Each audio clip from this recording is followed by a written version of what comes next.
السلام علیکم ورحمۃ اللہ وبرکاتہ۔ اعوذ باللہ من الشیطان الرجیم، بسم اللہ الرحمن الرحیم۔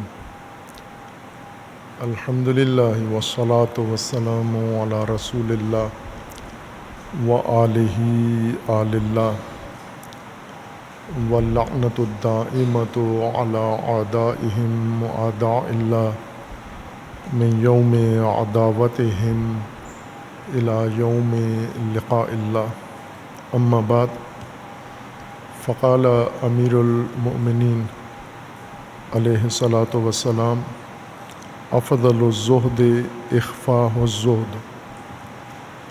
امیر المؤمنین علیہ الصلاۃ والسلام نے حکمت نہج البلاغہ حکمت نمبر 27 میں مومنین کی رہنمائی کے لیے، ہدایت کے لیے ایک بہت ہی بنیادی امر کی وضاحت کی ہے، اور وہ ہے زہد۔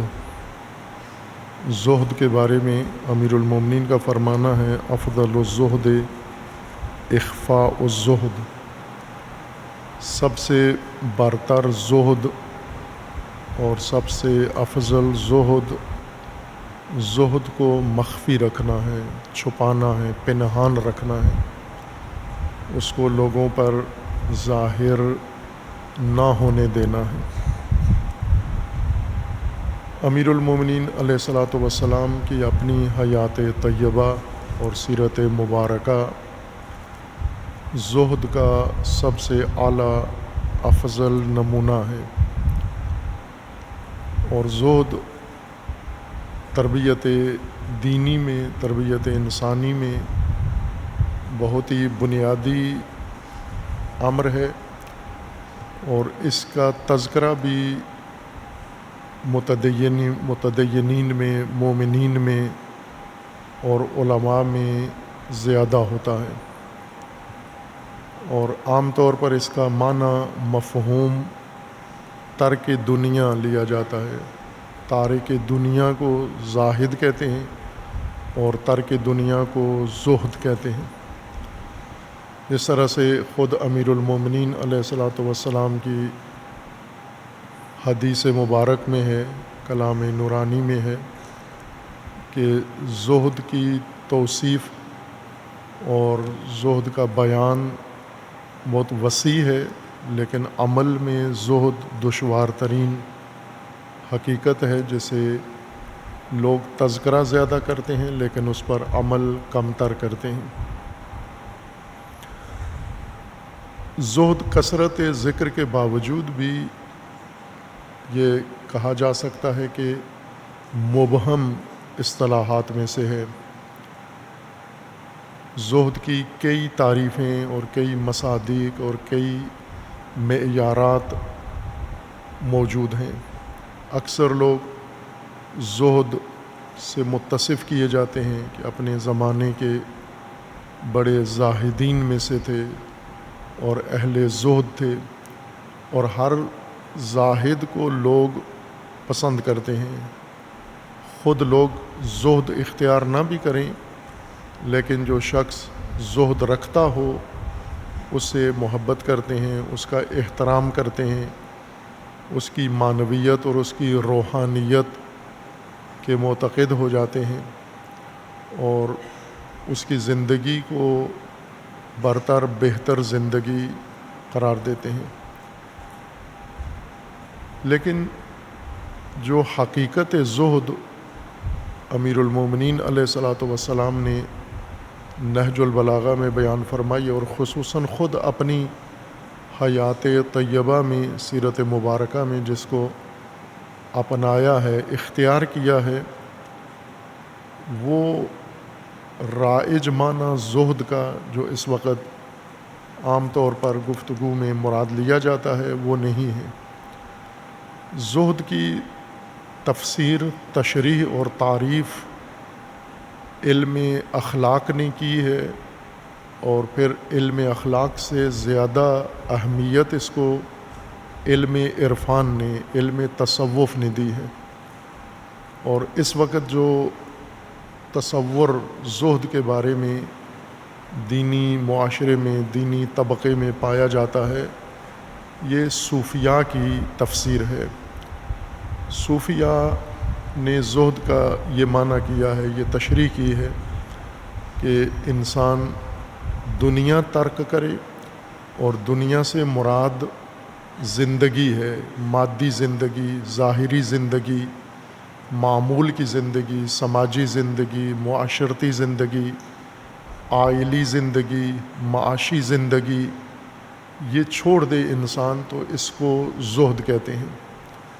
عام طور پر علم اخلاق میں جو معنی کیا گیا ہے وہ ترک دنیا ہے، لیکن تصوف میں زہد ترک دنیا سے آگے بڑھ کر ترک زندگی کی طرف اور ترک معاشرت کی طرف مڑ گیا ہے اس کا معنی۔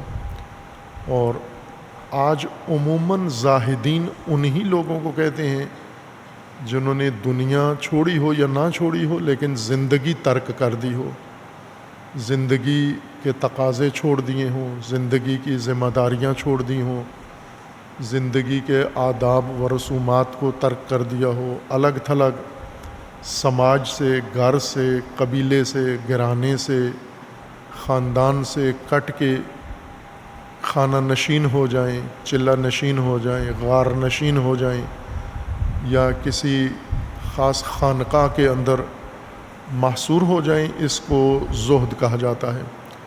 جو حتیٰ اپنی ضروریات کے لیے بھی تگ و دو نہ کریں، کسب معاش نہ کریں، کسب و کار نہ کریں، تجارت نہ کریں، محنت نہ کریں اور مشقت نہ کریں تاکہ اپنی ضروریات زندگی پوری کر سکیں، چونکہ اس کا نام انہوں نے دنیا رکھا ہے، یہ دنیا ہے۔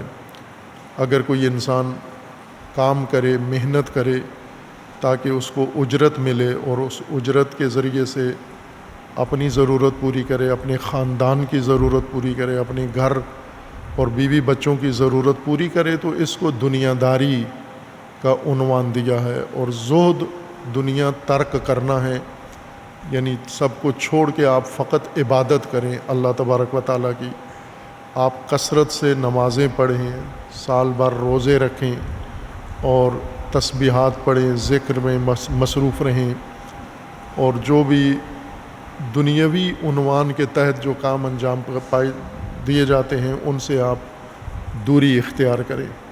یہ تفسیر علم اخلاق نے بنیاد رکھی ہے، اور علم تصوف نے اس کو مکمل ایک طرز زندگی میں بدل دیا ہے۔ زہد دراصل ایک طرز حیات ہے، جو تفسیریں اس کی مختلف ہیں، اور کم و بیش شیعہ سنی دونوں کے ہاں ایک ہی معنی زہد کا کیا جاتا ہے۔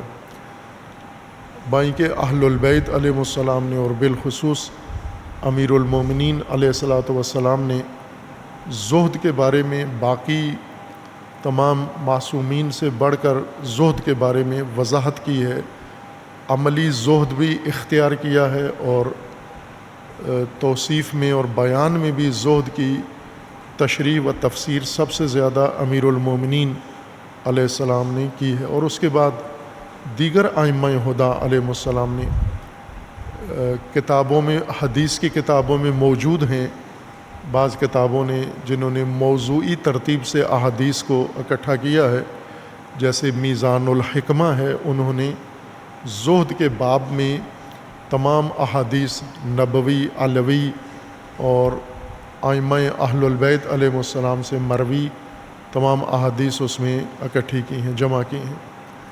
اہل البیت علیہ السلام نے جو زہد کی تشریح کی ہے، تفسیر کی ہے، اور خصوصاً امیر المومنین علیہ السلام نے، وہ نہ علم اخلاق کی بنیاد بنا ہے اور نہ ہی علم تصوف کی بنیاد بنا ہے، بلکہ زیادہ تر علم تصوف و علم عرفان کی بنیاد مسیحی روحانیت کو قرار دیا گیا ہے۔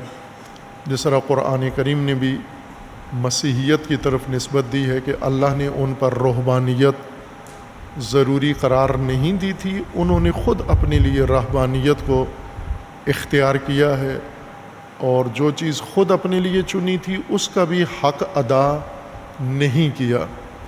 تو زہد در حقیقت ایک طرح کی روحانیت یا رہبانیت ہے، یا اس کے مشابہ ہم کہہ سکتے ہیں کہ زہد جو ہندی معنوی روحانی نظام کے اندر موجود ہے، ریاضتوں کا نظام، مرتازین کا طریقہ کار، وہ زیادہ مشابہ زہد کے ہو گیا ہے، جبکہ زہد کی قرآنی بنیاد بھی ہے، اور زہد خصوصاً احادیث میں ذکر ہوا ہے، جیسا حکمت نمبر 27 میں، یہ 27 کا شمارہ اس کا جو علامہ مفتی جعفر حسین رحمۃ اللہ علیہ کے ترجمہ کی ترتیب کے مطابق ہے، جو شیخ محمد عبدو کی ترتیب ہے، اہل سنت کے جید عالم مفتی ازہر، مفتی اعظم، جنہوں نے نہج البلاغہ کی تصحیح کی ہے۔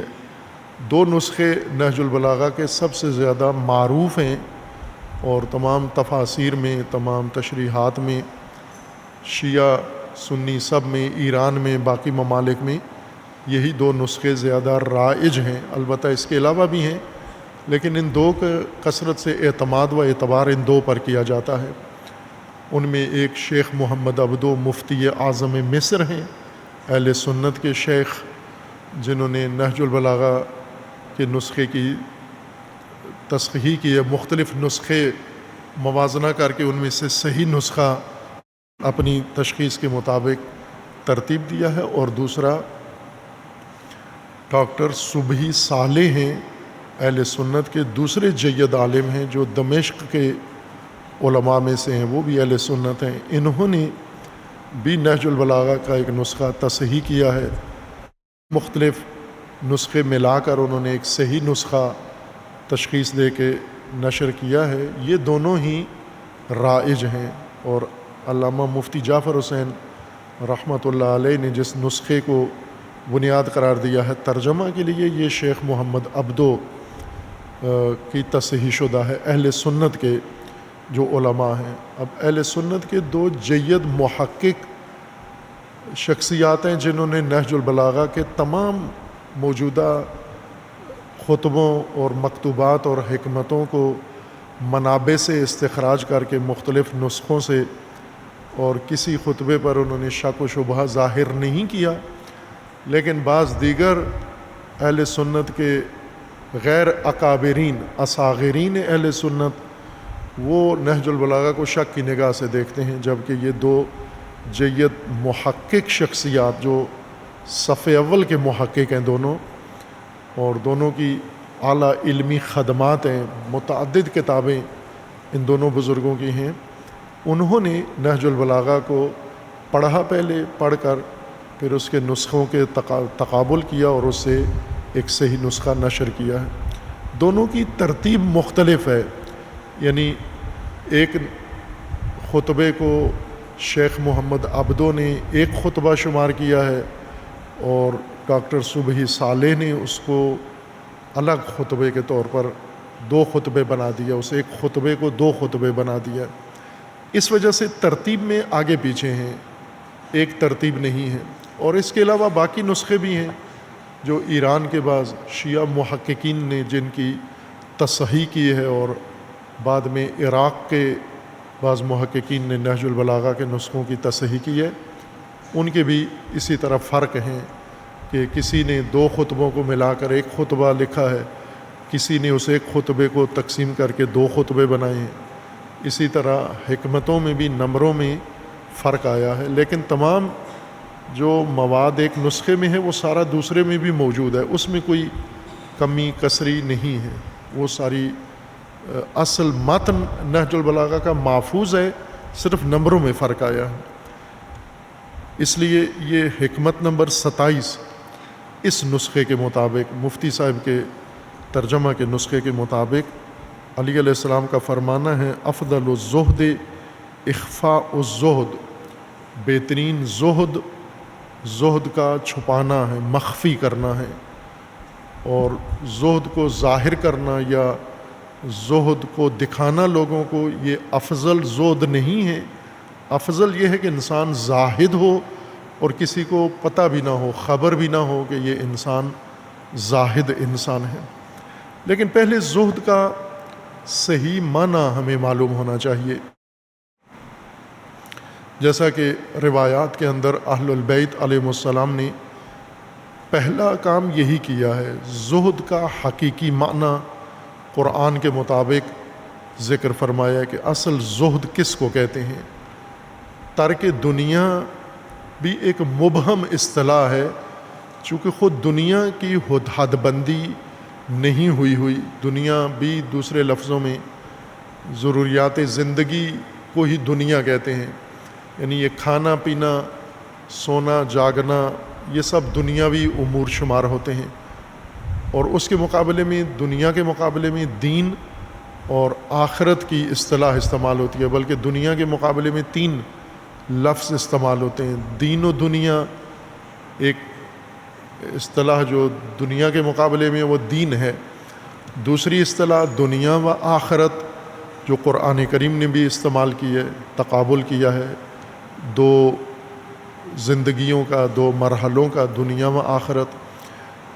اور تیسری اصطلاح جو دنیا و آخرت اور دنیا و دین کے مقابلے میں دنیا اور زندگی کے بارے میں استعمال ہوئی ہے کہ یہ دنیا ہے اور یہ معنویت ہے، یہ روحانیت ہے، یہ حقیقت ہے، اس کو بھی دنیا کے مقابلے میں استعمال کیا گیا ہے۔ زہد کا پہلے معنی مشخص کریں ہم۔ اصل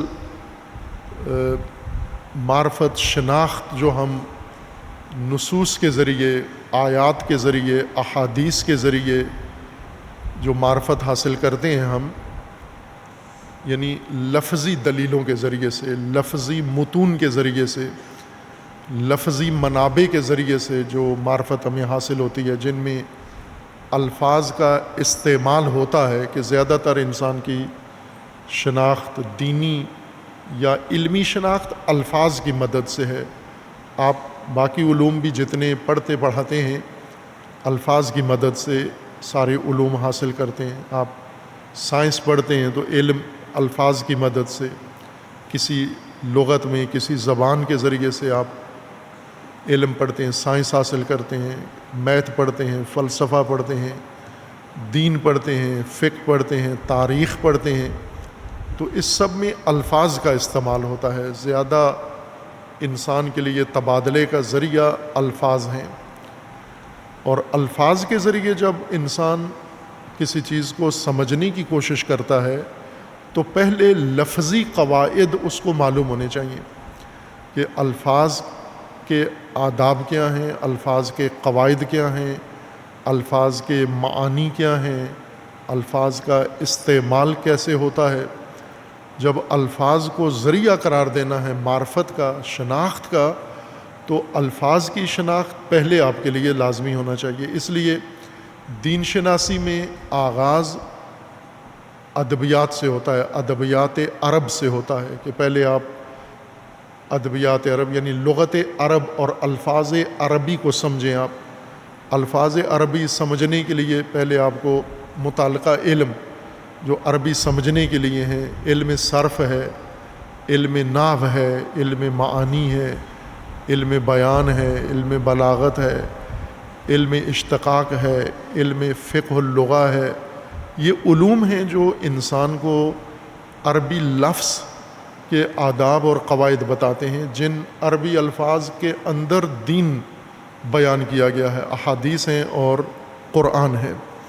اس لیے علماء دین و طلاب دین کا ایک بڑا وقت، حصہ عمر کا عربی علوم سمجھنے میں لگ جاتا ہے تاکہ بہتر طریقے سے عربی دلیلیں یا لفظی دلیلیں سمجھ سکیں، آیات کو اور احادیث کو سمجھ سکیں۔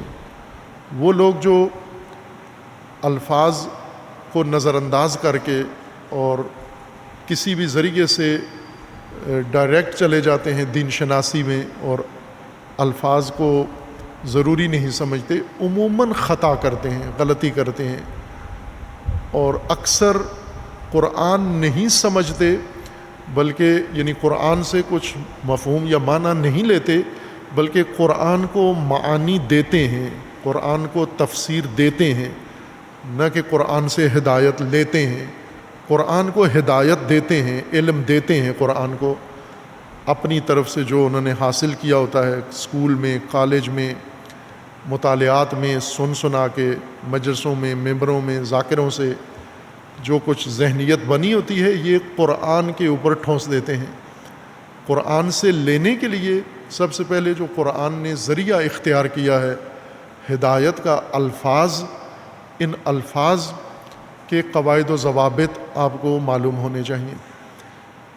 البتہ جو لوگ الفاظ پر زیادہ محنت کرتے ہیں، عربی ادب سیکھتے ہیں، پڑھتے ہیں، یہ اس کو زیادہ استعمال نہیں کرتے، بلکہ اسی کو پیشہ بنا لیتے ہیں، خود نحوی اور صرفی بن جاتے ہیں، قرآن تک نوبت نہیں آتی، ساری عمر علم صرف میں ہی گزار دیتے ہیں، آدھی عمر علم صرف پڑھنے میں اور آدھی عمر علم صرف پڑھانے میں، اور علم صرف کو قرآن میں تطبیق کرنے میں ان کو وقت ہی نہیں ملتا، قرآن کی طرف رجوع نہیں کرتے، حدیث کی طرف رجوع نہیں کرتے، خود علم صرف و نحو مقدس بن جاتا ہے اور بخشش، آخرت کی بخشش کا ذریعہ بن جاتا ہے، تمام عمر اسی میں لگا دیتے ہیں۔ یعنی اصل تو یہ چاہیے تھا کہ الفاظ کی معرفت حاصل کریں تاکہ لفظی دلیلیں سمجھ سکیں آپ، اور لفظی دلیلوں میں استعمال ہونے والے الفاظ آپ کو صحیح سمجھ میں آ جائیں۔ اس قاعدے کی روح سے زہد ایک اصطلاح ہے، لفظ ہے عربی زبان کا، اور قرآن کریم میں بھی استعمال ہوا ہے، لیکن اس معنی میں اور اس پیرائی میں نہیں ہوا جس پیرائی میں احادیث میں لفظ زہد استعمال ہوا ہے ترک دنیا میں۔ قرآن کریم میں لفظ زہد لغوی معنی میں استعمال ہوا ہے کہ جہاں پر حضرت یوسف علیہ السلام کو بھائیوں نے کنویں میں پھینک دیا تھا اور ایک تجارتی کاروان آیا، انہوں نے کنویں سے پانی نکالنے کے لیے ڈول پھینکا تو اس ڈول میں نیچے سے بچہ بھی باہر آ گیا۔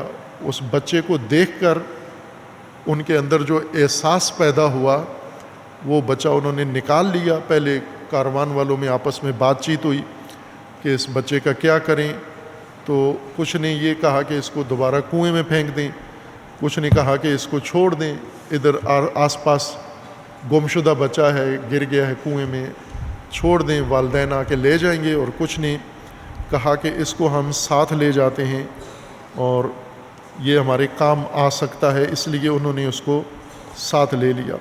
وہاں پر قرآن کریم میں یہ لفظ زہد کا استعمال ہوا ہے کہ انہوں نے زاہدین بن کر اس بچے کو اختیار کیا، یعنی لے گئے ساتھ اپنے، لیکن اس وقت ان کی کیفیت زاہدین والی تھی، زاہد تھے۔ یہ تنہا مورد ہے جہاں پر قرآن کریم نے اس لفظ کو استعمال کیا ہے، زہد کو۔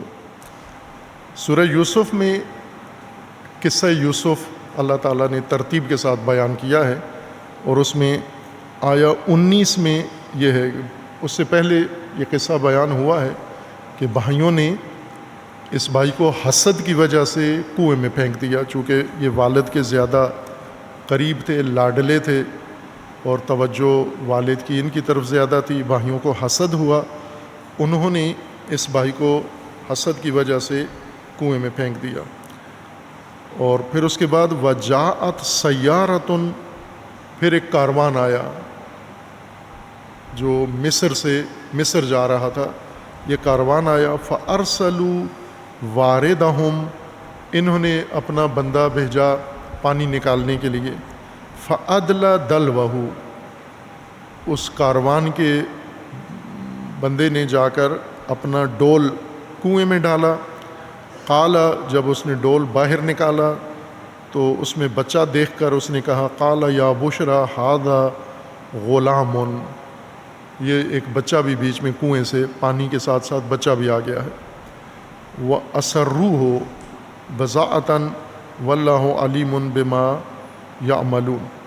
خوب یہ خوش ہوئے اور بچہ بھی خوش ہوا، مجھے نجات مل گئی ہے، اور اس کو انہوں نے ایک مال غنیمت کے طور پر سمجھا، بضاعت کے طور پر سمجھا، اور اللہ کو بہتر علم ہے جو یہ کر رہے تھے۔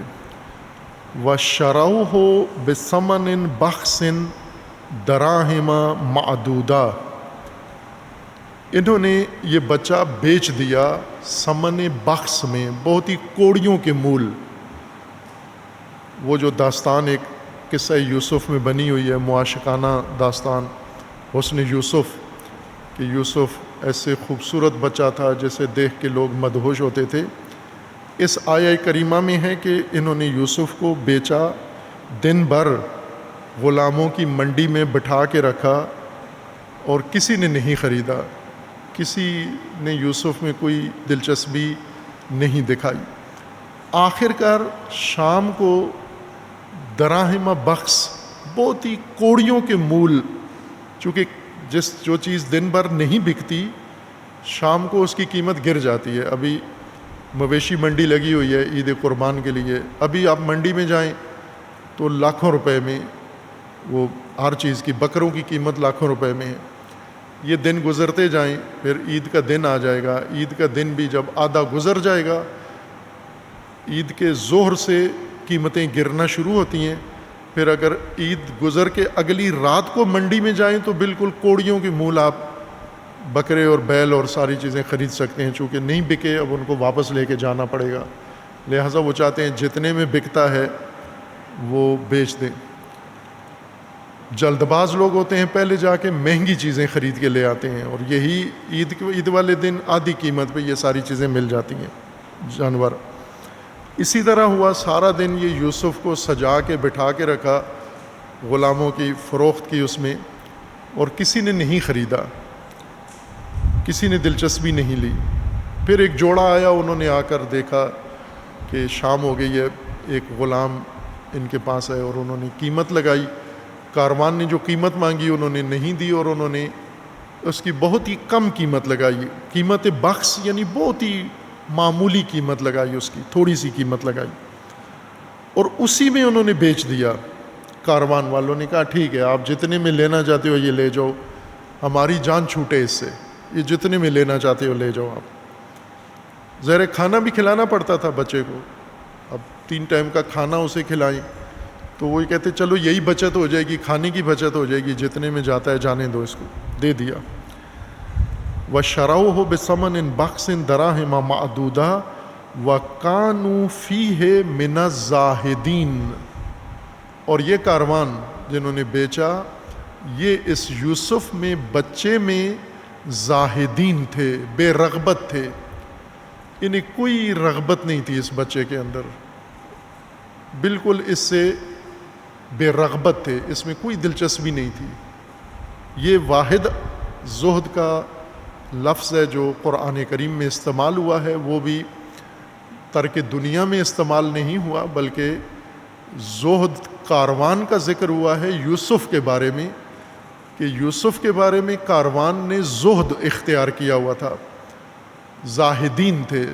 زاہد کا مراد لغوی معنی کے لحاظ سے بے رغبت، کوئی رغبت، کوئی دلچسپی ذرا برابر یوسف میں بیچنے والوں کی نہیں تھی، خریدنے والوں کی بھی نہیں تھی، چونکہ انہیں غلام چاہیے تھا کام کاج کے لیے۔ یہ بچہ اپنے ڈیل ڈول سے نظر آ رہا تھا کہ کام کاج والا بچہ نہیں ہے، کسی ایسے گھرانے کا نہیں ہے، جیسے یہاں مزدوری کے لیے کوئی جوان آ جائے اور پتہ چل جائے کہ یہ جوان مزدوری کے قابل نہیں ہے، اس کا سست سا جسم ہو، ڈھیلا ڈالا جسم ہو، اور ناز و نعمت کا پلا ہوا ہو، گھر کے اندر گھر سے بھاگ آیا ہو اور یہاں آ کے مزدوری کرنا چاہے، تو دیکھنے والوں کو اندازہ ہو جاتا ہے کہ یہ مزدوری کے قابل نہیں ہے۔ غلام رکھے جاتے تھے گھروں میں مشقت کروانے کے لیے، اور بچے کی ساخت بتا رہی تھی کہ یہ مشقت والا بچہ نہیں ہے، اس لیے کسی کو رغبت نہیں تھی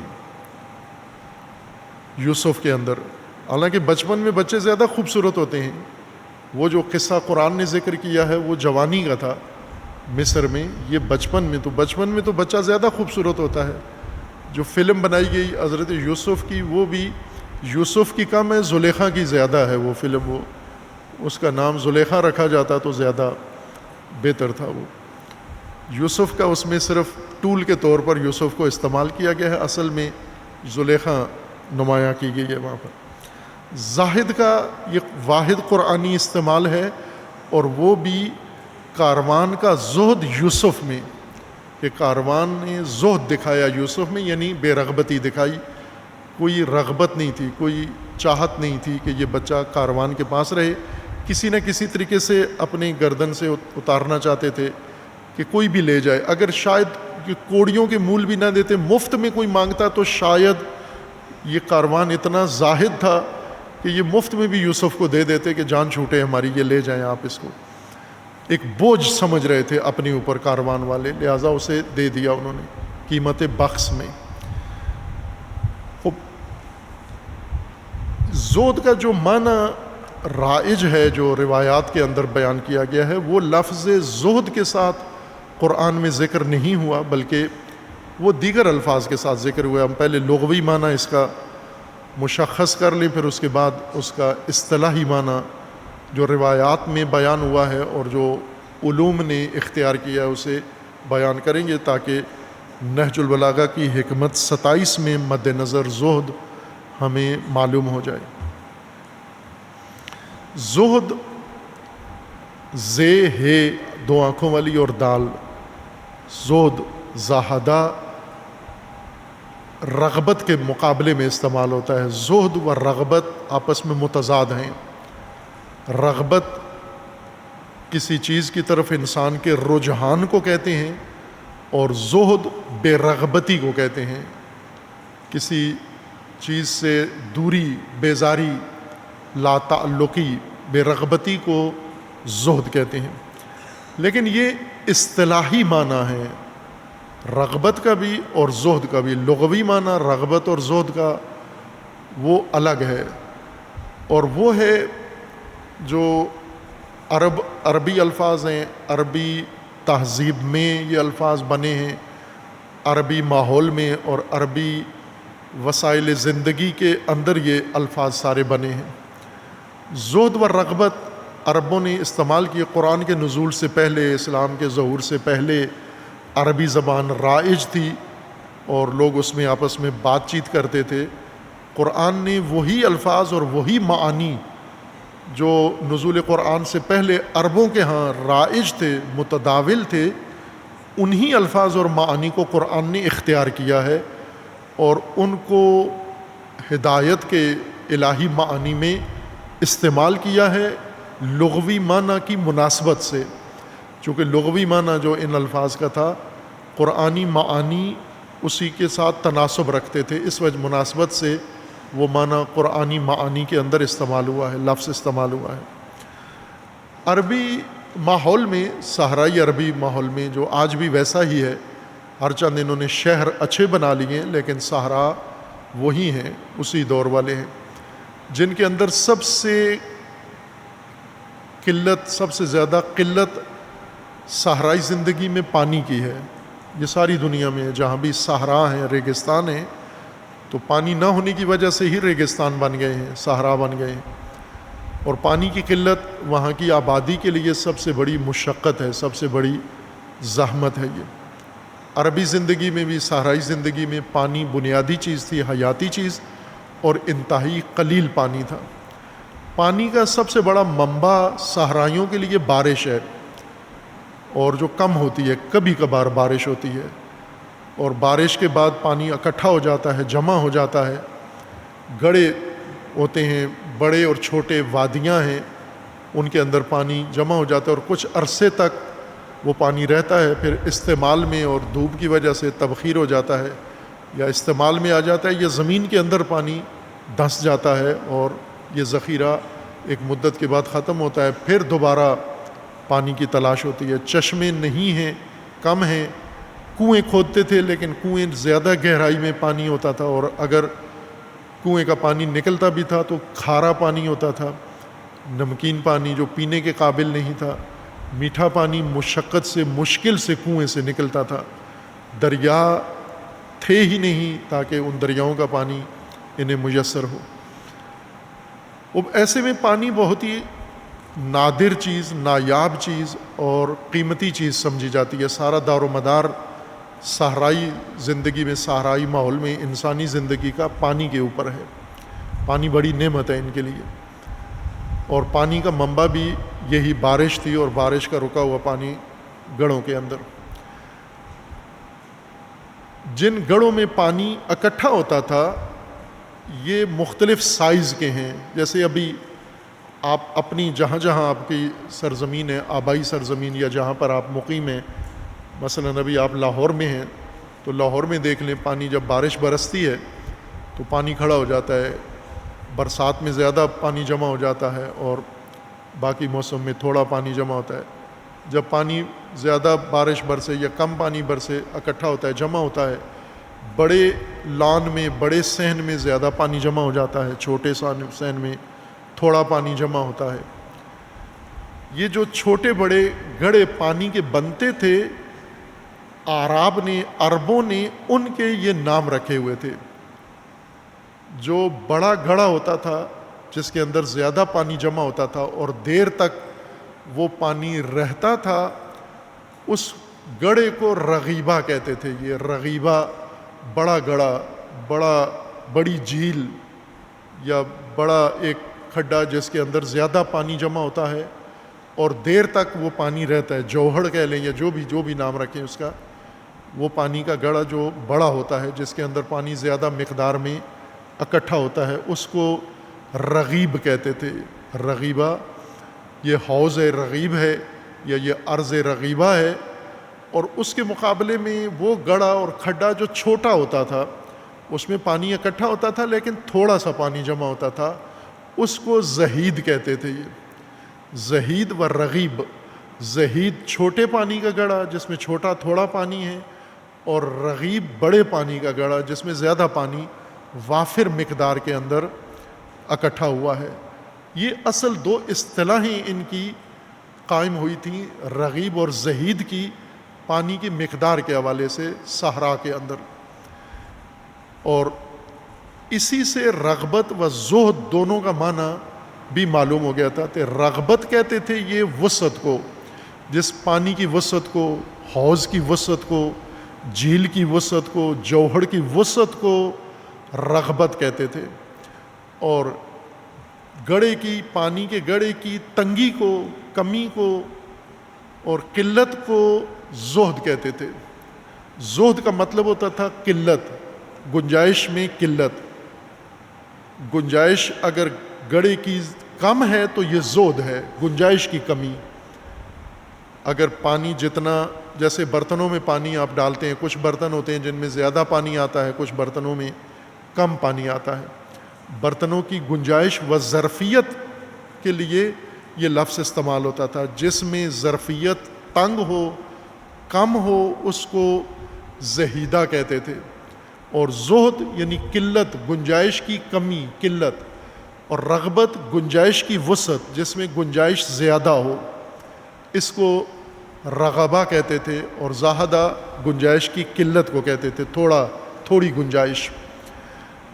یہ اصل لغوی معنی ہے، اور یہی لغوی معنی پھر دیگر ہر اس چیز کے لیے بھی استعمال ہونے لگا جس میں یہ دو خصوصیات تھیں، گنجائش کی قلت، کمی، اور گنجائش کی وسعت اور گنجائش کی کشادگی۔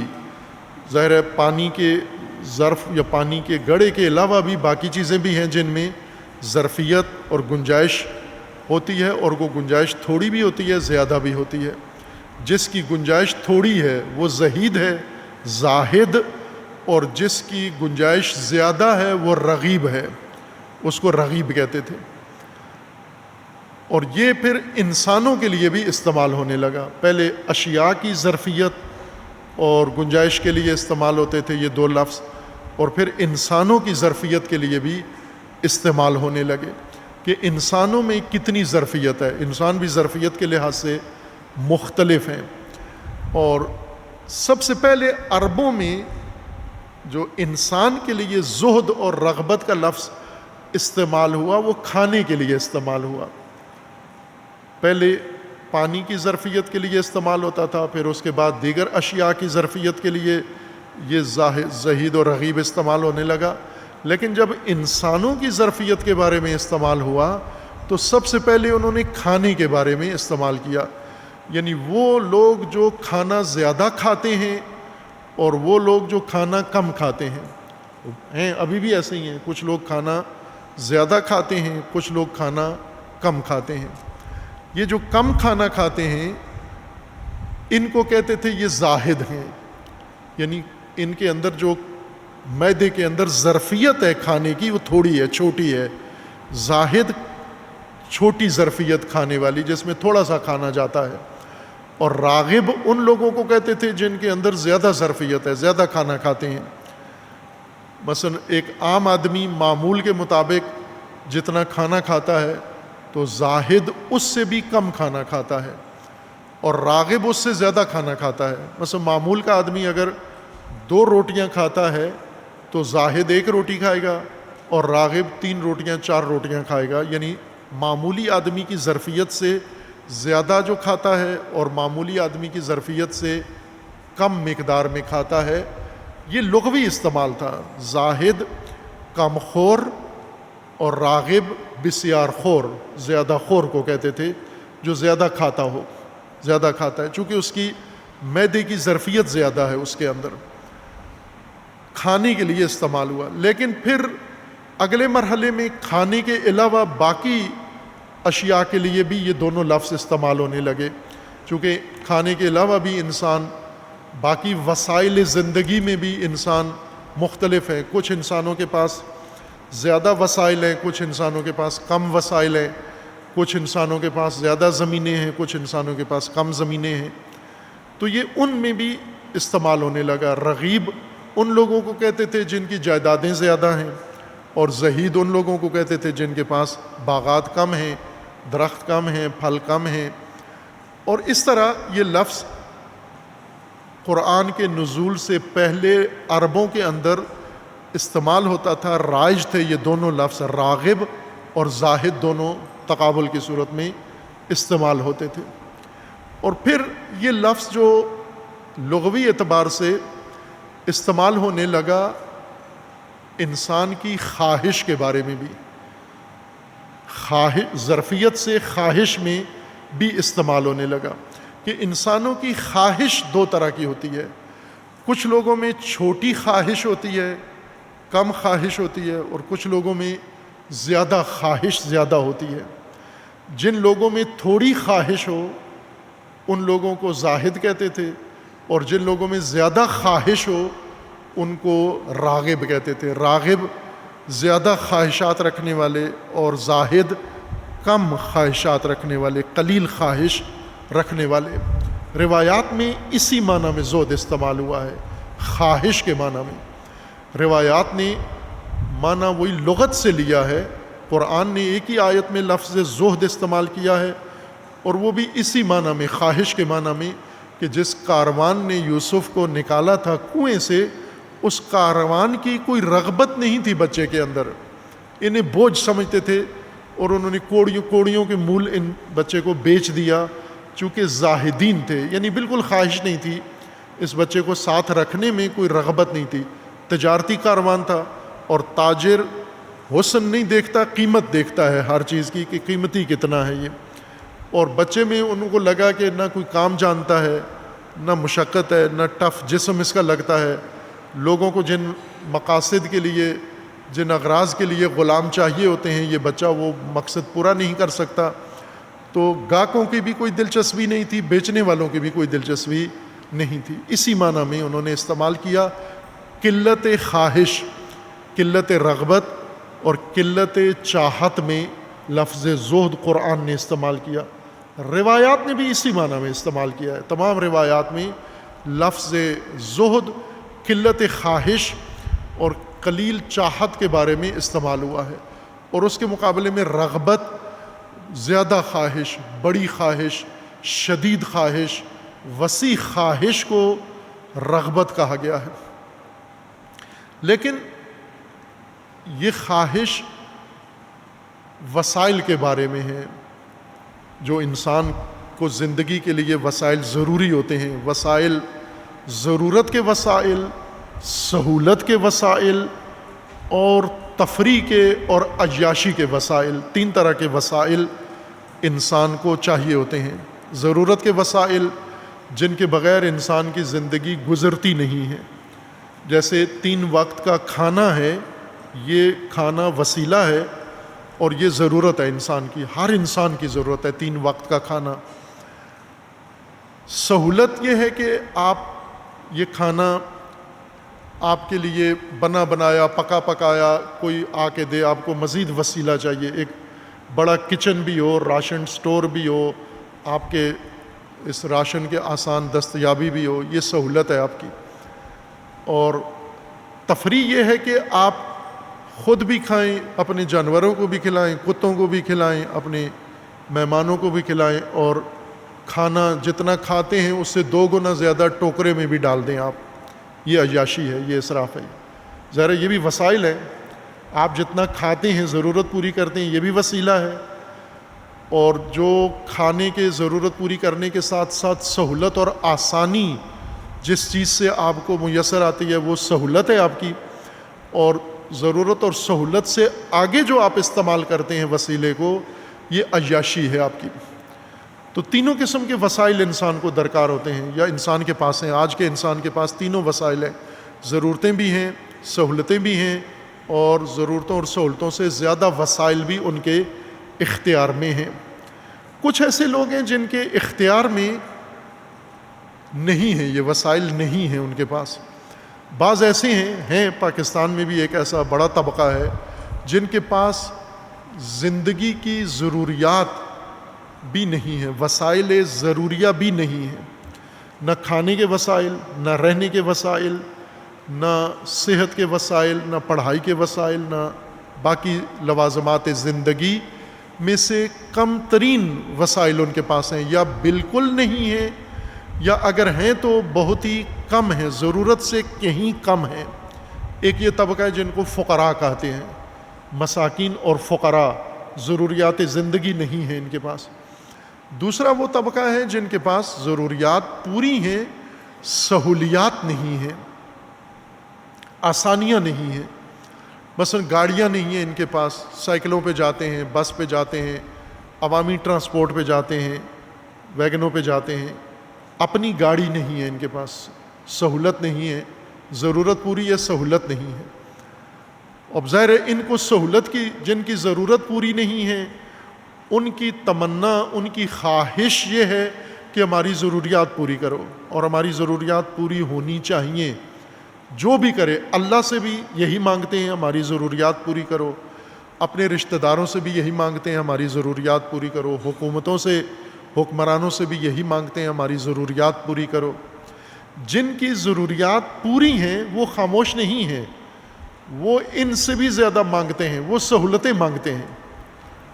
جن کی ضرورتیں پوری ہیں، یوں نہیں کہ ضرورتیں پوری ہو جائیں تو انسان چپ ہو جاتا ہے، خاموشی اور قانع ہو کے الحمدللہ کہہ کے اور ضرورتوں کے ساتھ زندگی گزارنا شروع کر دیتا ہے۔ نہ، جب تک ضرورتیں نہیں ہیں تو ضرورتیں مانگتا ہے، جب ضرورتیں پوری ہو جائیں تو سہولتیں مانگتا ہے، اور ضرورتوں سے زیادہ اصرار سہولتوں پر کرتا ہے۔ ضرورت مند اتنی ضرورت کے لیے تگ و دو نہیں کرتے جتنی سہولت مند سہولتوں کے لیے اصرار کرتے ہیں، تقاضا کرتے ہیں اور تقلا کرتے ہیں، وہ زیادہ کرتے ہیں۔ اور جب ان کی سہولتیں بھی انہیں مل جائیں تو بھی یہ رکتے نہیں ہیں، وہاں ٹکتے نہیں ہیں، اکتفا نہیں کرتے، اب عیاشی کی طرف آ جاتے ہیں، اب لذت اندوزی اور لطف اندوزی کی طرف آ جاتے ہیں۔ ضرورتیں بھی پوری ہیں، سہولتیں بھی میسر ہیں، اب بھی یہ زیادہ، پہلے سے زیادہ، ضرورت مندوں سے زیادہ حریص ہو جاتے ہیں، ضرورت مندوں سے زیادہ تقاضا ان کے اندر پیدا ہو جاتا ہے۔ سہولتیں جن کے پاس نہیں ہیں اور وہ سہولتوں کے طالب ہیں، ان سے بھی زیادہ سہولتیں اور ضرورتیں جن کی پوری ہیں ان کے اندر شدید تقاضا ہوتا ہے وسائل کا، کثرت وسائل کا، تاکہ اس کے ذریعے سے عیاشی کریں، اس کے ذریعے سے اب تکبر کریں، اس کے ذریعے سے باقی اپنی غرائز، اپنی خواہشات اور اپنے احساسات کو تسکین دیں۔ دولت و نمائش کریں دولت کی، بڑے بڑے گھر بنائیں، گاڑیاں مختلف قسم کی رکھیں، اور دولت اور ثروت کی ریل پیل ہو، ان کے بچے، ان کی عورتیں روزانہ 3-4 سوٹ پہنے آئیں جائیں اور نمائش اپنی دولت کی کریں، یہ ان کے اندر ضرورت مندوں سے بھی زیادہ خواہش پیدا ہو جاتی ہے وسائل کے متعلق۔ زہد اور رغبت ان وسائل کی طلب کے بارے میں انسان کے اندر ہوتی ہے کہ اگر انسان کے پاس وسائل ضرورت کے مطابق نہیں ہیں اور ضرورت پوری نہیں ہے، اور انسان ضرورت بھی تقاضا نہ کرے، یہ زاہد نہیں ہے، یہ انسان اس کو زاہد نہیں کہتے، یہ اور الفاظ ہیں اس کے لیے، یہ نکما انسان ہے، یہ بوجھ ہے، یہ ایک انسان جو اپنی ضرورت بھی پوری نہیں کرتا اور اپنی ضرورت کے لیے کوئی تگ و دو بھی نہیں کرتا، کوئی چارہ جوئی بھی نہیں کرتا، یہ مفت خور ہے، یہ بوجھ ہے۔ اس کے لیے لفظ روایات میں استعمال ہوا ہے کل، وکیل سے جو کل نکلا ہے، وکلا سے عربی لفظ ہے کل، اردو میں بھی استعمال ہوتا ہے، کل 2 معنوں میں استعمال ہوتا ہے، یسٹرڈے اور ٹمارو دونوں کو کل کہتے ہیں، اور عربی کا یہ کل ہے، یہ ہندی کا کل ہے یسٹرڈے اور ٹمارو، اور عربی کا کل بوجھ کو کہتے ہیں کہ وہ، اور ملعون کہا گیا ہے، ملعون ہے وہ شخص کہ جو بوجھ بن جائے دوسروں کے اوپر، جس کی ضروریات دوسرے پوری کریں، ہٹا کٹا تکڑا آدمی ہے، کچھ کر سکتا ہے لیکن نہیں کرتا، مانگ تانگ کے دوسروں سے کھاتا پیتا ہے، اس کو ملعون کہا گیا ہے۔ ملعون من کلا نفسہ علی غیرہ، اس طرح کی روایت ہے مضمون تقریباً، کہ ملعون ہے وہ شخص جس نے اپنا بوجھ دوسروں پہ ڈال دیا ہے، اپنا بوجھ خود نہیں اٹھایا، اپنے پاؤں پر کھڑا نہیں ہوا، یہ ملعون انسان ہے، محروم ہے، یعنی اللہ نے اس کو کچھ بھی نہیں دینا، جو اپنی ضرورت تک پوری نہیں کرتا۔ جن کی ضرورتیں پوری نہیں ہیں تو وہ خواہش ہونی چاہیے ان کے اندر، رغبت ہونی چاہیے اس کے اندر کہ میری ضرورتیں پوری ہوں۔ رغبت یعنی جن طریقوں سے، جن وسیلوں سے، جن راستوں سے ضرورتیں پوری ہوتی ہیں، ان راستوں کو اور ان وسائل کو اپنائے اور اپنی ضرورتیں پوری کرے۔ اور جن انسانوں کی ضرورتیں پوری ہیں لیکن انہیں سہولتیں چاہیے، آیا ان کے اندر خواہش ہونی چاہیے یا نہیں ہونی چاہیے سہولتوں کی؟ قرآن کریم نے سہولتوں سے منع نہیں کیا کہ اگر کوئی انسان زندگی میں آسانی بھی چاہتا ہے، ضرورت تو پوری ہے، بس پہ آ جا سکتا ہے لیکن اس کو گاڑی بھی چاہیے، اپنی گاڑی سہولت ہے، نہ بھی ہو تو بھی دکان پہ آ جا رہا ہے، بچے اس کے آتے جاتے ہیں، گاڑی کے بغیر ضرورت پوری ہے، لیکن اگر گاڑی ہو جائے تو سہولت ہو جاتی ہے۔ بعضوں کی تو گاڑی ضرورت ہے، سہولت نہیں ہے، ضرورت ہے، لیکن جن کی ضرورت نہیں ہے، ضرورت گاڑی کے بغیر پوری ہے لیکن اگر گاڑی آ جائے تو سہولت مل جائے گی ان کو، یہ سہولت حاصل نہ کرنا یہ زہد نہیں ہے۔ جیسے ضرورت سے دستبردار ہونا زہد نہیں ہے، ضرورت آپ کی پوری ہونی چاہیے، اگر ضرورت پوری نہیں کرتے تو آپ اس صورت میں کسی منفی کیٹیگری میں چلے جائیں گے، گدھا میں چلے جائیں گے، یا جنہوں نے اپنا بوجھ دوسروں پہ ڈالا ہوا ہے مفت خوری میں چلے جائیں گے اگر اپنی ضرورتیں خود پوری نہیں کرتے۔ لہٰذا یہ تو لازمی ہے، اس کو عبادت قرار دیا گیا ہے، اپنی ضرورتوں کے لیے کوشش کرنا، کسب کرنا، کاسب بننا، محنت مشقت کرنا، کاروبار کرنا، ملازمت کرنا، جس ذریعے سے آپ کو زندگی کی ضروریات پوری کرنے کے لیے اجرت اور معاوضہ ملتا ہے، پیسہ ملتا ہے، وہ کام کرنا عبادت ہے۔ نہ صرف یہ کہ مذموم نہیں ہے اور وہ کام زہد کے زمرے میں بھی نہیں آتا اگر آپ اپنی ضرورت پوری نہیں کرتے، بلکہ منفی ہے۔ اس صورت میں قرآن اس شخص کو مومن کے اعلیٰ درجے کے مومن کے زمرے میں شمار نہیں کرتا۔ ہر انسان کو اپنے پاؤں پر کھڑا ہونا ہے، اپنی معیشت، اپنی معاش خود سنبھالنی ہے، دوسروں پر بوجھ نہ بنے. حتیٰ 2 بھائی ہیں اگر، تو یہ 2 بھائی بھی اپنی بوجھ خود اٹھائیں. اگر بچے ہیں تو والد پر اپنا بوجھ نہ ڈالیں، اپنی معاش خود سنبھالیں، والد پر بوجھ نہ بنے. جیسا پاکستان کے معاشی نظام میں ہے کہ والد کو پوری سزا دیتے ہیں بچے، پیدا کیوں کیا ہے تم نے ہمیں. کہتے بھی ہیں بعض تو منہ پہ کہہ دیتے ہیں کہ پیدا کیوں کیا ہے، اگر پیسے نہیں تھے تمہارے پاس تو ہمیں پیدا کیوں کیا ہے، اب پیدا کیا ہے تو ہمیں سنبھالو. اور کئی ایسے لوگ ہیں وہ شادیاں بھی کر لیتے ہیں، ان کے بچے بھی ہوتے ہیں، خرچہ پھر بھی والد نہیں دینا ہے ان کو. یہ دینی لحاظ سے یہ معیار نہیں ہے. آپ نے اپنا بوجھ زندگی کا خود اٹھانا ہے. جب بالغ ہو گئے ہو تو اپنا بوجھ خود اٹھاؤ، والد کے ذمہ نہیں ہو آپ. والد اگر آپ کو دے ارث میراث میں یا اپنی طرف سے تو یہ والد کی مہربانی ہے، لیکن اپنا بوجھ خود اٹھاؤ. آپ اب جوان ہو گئے ہو، پڑھ لے کے ہو، والد نے پڑھا دیا ہے تو اپنا بوجھ خود اٹھاؤ. آپ ضرورت پوری نہ کرنا یہ زہد نہیں ہے، بلکہ یہ بیکاری ہے، یا یہ ایک طرح کی گداگری ہے جس کو دین مذمت کرتا ہے. یہ عبادت نہیں ہے، یہ کوئی اچھا ماڈل نہیں ہے. سہولت کا خواہاں ہونا یہ بھی زہد کے مخالف نہیں ہے. اگر آپ زندگی میں سہولتیں چاہتے ہو اور ان سہولتوں کے لیے کوشش کرتے ہو، ان سہولتوں کی رغبت ہے، خواہش ہے، چاہت ہے آپ کے اندر، تو بے شک کرو، آپ سہولتیں حاصل کرو. لیکن جو تیسری کیٹیگری ہے، عیاشی، لذت، اسراف، تفریح، اگر اس کی رغبت ہے آپ کے اندر، پھر آپ دنیا دار ہیں، پھر زاہد نہیں ہیں آپ، پھر آپ مومن کے درجے سے باہر چلے جاتے ہیں. اخو شیطان ہیں، مسرف شیطان کا بھائی ہے. یعنی جن کی ضرورتیں بھی پوری ہیں، سہولتیں بھی ہیں، لیکن پھر بھی مزید خواہش ہے، مزید دولت حاصل کرتے ہیں، دولت کی نمائش کرتے ہیں، ہر 6 مہینے بعد گاڑیاں بدلتے ہیں، ماڈل بدلتے ہیں، اور کروفر زندگی کے اندر رنگا رنگ کی زندگی، ہر طرح کی پوری دنیا کی لذتیں انہوں نے حاصل کرنی ہیں، پوری دنیا کے عیاشی کے وسائل انہوں نے استعمال کرنے ہیں، سفر غیر ضروری کرنے ہیں.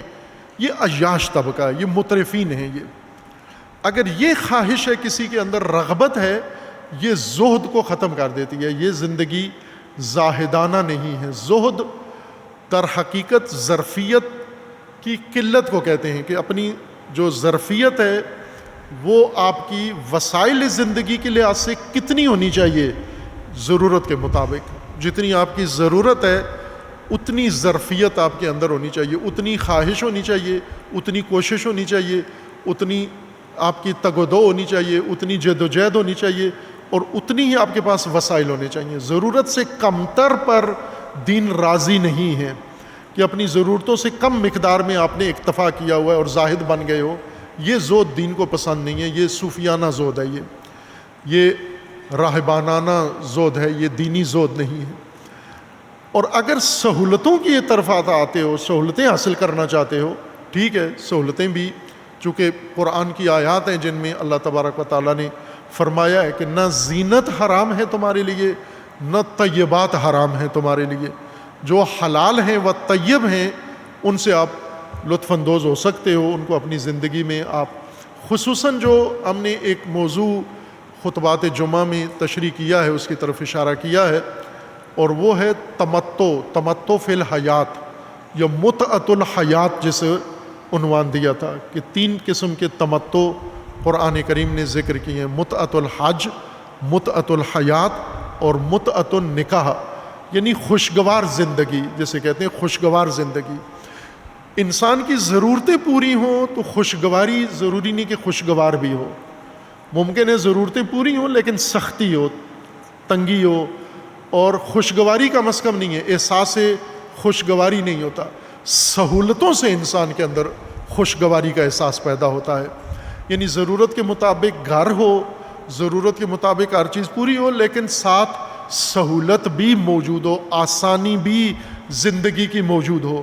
یہ تمتع ہے، اور اس کے لیے قرآن نے آپ کو اجازت دی ہے، بلکہ ترغیب دلائی ہے کہ اپنی زندگی کو خوشگوار بناؤ آپ طیبات کے ذریعے سے. اور متاع زندگی، جس طرح قرآن نے بار بار کہا ہے کہ یہ تمہاری متاع الحیات دنیا، یہ متاع ہے، تمہاری دنیا کی خوشگواری کا ساز و سامان ہے یہ تمہارا۔ اور تیسری چیز ہے وہ عیاشی ہے، وہ ممنوع ہے، وہ نہ ضرورتیں ہیں اور نہ سہولتیں ہیں، بلکہ وہ عیاشی اور وہ شیطنت ہے۔ اس کی اگر آپ کے پاس دولت ہے بھی تو بھی ممنوع ہے، وہ کام نہیں کرنا۔ وہ جو فالتو دولت ہے، ثروت ہے آپ کی، وہ اپنے پاس رکھنا بھی ناجائز ہے۔ کمانا ٹھیک ہے، ضرورت سے زیادہ کمائیں، سہولت سے بھی زیادہ کمائیں، لیکن اس کو اپنے پاس رکھ نہیں سکتے، جمع نہیں کر سکتے، اس سب کو انفاق کرنا ہوگا آپ کو۔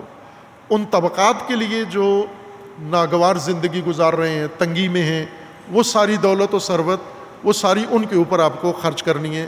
رائے خدا میں فی سبیل اللہ فی الیتامى والمساکین وابن السبیل، اور مختلف اس کے مصارف، طبقات ایسے معاشرے کے ذکر کیے گئے ہیں جو تنگ دست ہیں، جو ناگواری میں ہیں، وہ سارے اضافی دولت آپ نے ان ناگواری والوں کو دینی ہے آپ نے۔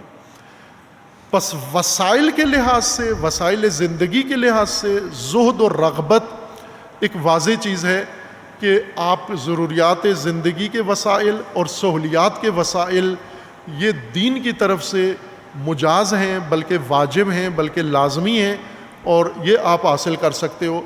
اس میں زہد کا معنی یہ نہیں ہے کہ ضروریات بھی آپ کے پاس نہ ہوں، یہ روحانیت ہے، یہ مسیحیت نے اور یہ مرتازین ہند نے، سادھوؤں نے یہ زہد متعارف کروایا ہے کہ آپ زندگی چھوڑ دو، گھر بھی نہ بناؤ، شادی بھی نہ کرو، بچے بھی نہ ہوں، کاروبار بھی نہ ہو، دکان بھی نہ ہو، کچھ بھی نہ ہو، اور آپ کسی جگہ چلا کاٹنے بیٹھ جاؤ، لوگ آپ کو کچھ دیں تو کھاؤ۔ یہ زہد نہیں ہے، یہ بالکل ممنوع ہے دین کے اندر۔ ضرورتیں پوری ہوں، سہولتوں کی حد تک آپ خواہش بھی کرو اور وسائل کے حصول کی کوشش بھی کرو۔ دوسرا میدان آ جاتا ہے وسائل کے بعد فضائل کا، جو اصل انسان کی بنیادی ضرورتیں ہیں۔ وسائل انسان کی ظاہری ضرورتیں ہیں، فضائل انسان کی بنیادی ضرورتیں ہیں۔ انسانی قدریں، انسانی کمالات، انسانی ویلیوز اور انسانی ارزشیں، جو اصل متاع ہے زندگی کا، جس کے لیے ہم پیدا ہوئے ہیں، جو کمالات اپنے اندر ایجاد کرنے ہیں، جو اللہ نے ہمارے اندر صلاحیتیں رکھی ہیں، قابلیتیں رکھی ہیں، ان قابلیتوں کو، ان استعدادوں کو ہم نے کمالات میں بدلنا ہے۔ یہاں پر زہد نہیں، یہاں رغبت کی تلقین ہے۔ وسائل میں زہد اور کمالات میں رغبت۔ وسائل میں آپ نے زہد اختیار کرنا ہے۔ ابھی اس کی مثال دوں گا، زیادہ واضح ہو جائے گا کہ قرآن کی نظر میں اور روایات کے مطابق زہد وسائل میں مثال سے زیادہ واضح ہوگا۔ وسائل میں زہد اختیار کرو، یعنی اس کو ضرورت کی حد تک یا سہولت کی حد تک رکھو، وہاں سے آگے نہ جاؤ، عیاشی کی طرف نہ جاؤ، فضول خرچی کی طرف نہ جاؤ، اسراف کی طرف نہ جاؤ، ضیاع کی طرف نہ جاؤ، غرور کی طرف نہ جاؤ، تکبر کی طرف نہ جاؤ، اور نمائش اور ریاکاری کی طرف نہ جاؤ۔ آپ زہد کا مطلب یہ نہیں ہے کہ ضرورتیں پوری نہ ہوں، زہد یہ ہے کہ آپ اس کم از کم مقدار کے اوپر اکتفا کرو کہ جو ضرورتوں اور سہولتوں کی حد تک ہے۔ لیکن کمالات، جب میدان کمال کا آئے، فضائل کا میدان آئے، نہ وسائل کا، وہاں پر زہد نہیں، رغبت بنیاد بن جاتی ہے۔ لہذا وہاں پر قرآن نے بھی فرمایا ہے کہ یار رغبت بڑھاؤ، اپنی وسائل میں زہد بڑھاؤ اور فضائل میں رغبت بڑھاؤ۔ لہذا آپ کو جو فضائل ہیں ان میں رغبت کے لیے کہا گیا ہے کہ آپ اللہ تبارک و تعالیٰ کی بارگاہ میں کہو کہ اللہم انا نرغب الیک، میں راغب ہوں، شدید چاہتا ہوں، خواہش، بڑی خواہش ہے میرے اندر، شدید خواہش ہے میرے اندر کہ میں دولت کریمہ حاصل کروں، میں دولت کریمہ میں کوئی کردار ادا کروں، یا میرے خداوند تعالیٰ کے اندر مثلا علم چاہیے آپ کو، تو آپ رغبت پیدا کرو۔ جس طرح امام عصر کی دعا ہے طلاب کے لیے کہ طلاب کو رغبت علم عطا فرما، رغبت فی العلم عطا فرما، علماء کو جہد و اجتہاد عطا فرما اور طلاب کو رغبت عطا فرما۔ فضائل میں زہد نہیں معیار یعنی قلت، بلکہ شدید خواہش اور شدید رغبت، اور اس کی کوئی حد نہیں مقرر کی گئی کہ کتنے فضائل اور کتنے کمالات آپ طلب کریں، علم کتنا چاہیے آپ کو یا باقی فضائل کتنے چاہیے۔ جس طرح آپ نے اپنے دور میں دیکھا رہبر شہید رحمۃ اللہ علیہ، اللہ تبارک و تعالیٰ سے انہوں نے رغبت ظاہر کی، اپنی رغبت کس میں؟ دولت کریمہ میں۔ اللہ نے دولت کریمہ دے دی ان کو، اور رغبت ظاہر کی انہوں نے علم و فضل میں، اللہ نے وہ دولت ان کو عطا کر دی۔ انہوں نے عزت و وقار اسلام کا اللہ سے رغبت طلب کی، اللہ نے وہ رغبت کے مطابق ان کو عزت و وقار دے دیا۔ اللہ سے شہادت طلب کی، اللہ نے وہ شہادت دے دی۔ دنیا میں جو کچھ انہوں نے اللہ سے کمال میں اور فضائل میں جو مانگا تھا، اللہ تبارک و تعالیٰ نے ان کو دے دیا۔ اور اب رہبر کی زندگی میں آئیں، جو کمالات میں راغب ہیں، زندگی میں کتنے زاہد ہیں۔ زندگی میں رہبر نے سہولتیں اختیار نہیں کی، صرف ضرورتیں پوری کی، صرف ضرورتیں۔ زاہد تھے، ضرورتوں پر اکتفا کیا، اور ظاہر ہے کہ ان کے اختیار میں پورے امیر ترین ملک ایران، جس کے پاس تیل ہے، گیس ہے اور ہر طرح کی دولت و ثروت ہے، وہ سارا خزانہ ان کے پاس تھا، چابی ان کے پاس ہے، اور مرجع تقلید ہونے کے لحاظ سے خمس ساری دنیا کا ان کے پاس ہے، اور باقی منابع ثروت و دولت کے سب ان کے اختیار میں ہیں، چونکہ وہ حاکم ہیں۔ اس حاکم نے دولت دین اور دولت دنیا میں سے، ملک کے بیت المال میں سے اور دین کے بیت المال میں سے ایک پیسہ اپنی ذات اور اپنے خاندان پر خرچ نہیں کیا، ایک پیسہ، ایک روپیہ خرچ نہیں کیا۔ جو جائز تھا لینا وہ بھی خرچ نہیں کیا، یہ زہد تھا۔ یعنی وسائل میں آ کر زاہد ہیں لیکن فضائل میں راغب ہیں، فضائل میں رغبت کتنی دکھائی، اور اللہ تبارک و تعالیٰ نے دونوں درجے عظیم عطا کیے۔ زہد میں اوج پر ایران کے اندر بہت ساری زاہد شخصیات معروف ہیں، ہم نے دیکھی ہیں، بعضوں کے ساتھ حشر رہا ہے، بعضوں کی ہم نے شاگردی اختیار کی ہے، اور بڑی بڑی شخصیات تھیں جن کے نام بڑے معروف ہیں، شہرت ہے ان کی۔ وہ سب زاہد تھے، اس میں کوئی شک و شبہ نہیں تھا، لیکن رہبر شہید کے زہد کے مقابلے میں ان کا کوئی زہد نہیں تھا، کوئی مقام زہد میں بھی نہیں تھا۔ زہد میں رہبر کا یہ مقام تھا، اور پھر رغبت میں جب معنویت و روحانیت اور کمال و فضائل کی دنیا ہے، وہاں پر راغب ہونا چاہیے، یعنی زیادہ سے زیادہ طلب، زیادہ سے زیادہ خواہش، زیادہ سے زیادہ حصول اور زیادہ سے زیادہ کوشش۔ وسائل میں زہد اور فضائل میں رغبت۔ اس کو مثال کے ذریعے میں واضح کروں تو زیادہ آپ کے لیے آسانی ہوگی، خصوصاً عام مومنین کے لیے یا جو بانیان مجلس ہیں، نقوی صاحب اور ان کے دوستوں کے لیے۔ اصل میں یہ جو روزمرہ زندگی میں آپ وسائل استعمال کرتے ہیں، انہی میں زہد اور رغبت کو سمجھیں آپ۔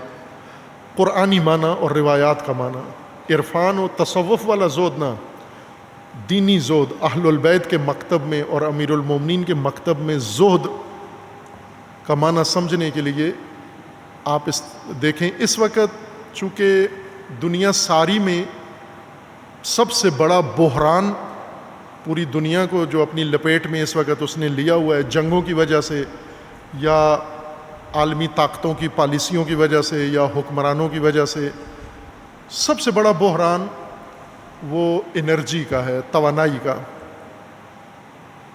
بجلی، گیس، پٹرول، جن چیزوں سے توانائی حاصل ہوتی ہے، چونکہ انسانی زندگی ٹیکنالوجی کی بنیاد پر ساری زندگی توانائی پر موقوف ہے، جہاں سے آپ کو انرجی حاصل ہوتی ہے، توانائی حاصل ہوتی ہے۔ ابھی تک انسان نے فسیلی توانائی کشف کی تھی، جو معدنیات سے، کھدائی سے، تیل، گیس، پٹرول کوئلے کی صورت میں نکلتے تھے، لیکن یہ ذخائر ختم ہونے والے ہیں اور ان سے حاصل ہونے والی توانائی مشکلات بھی پیدا کرتی ہے، ماحولیات خراب کرتی ہے۔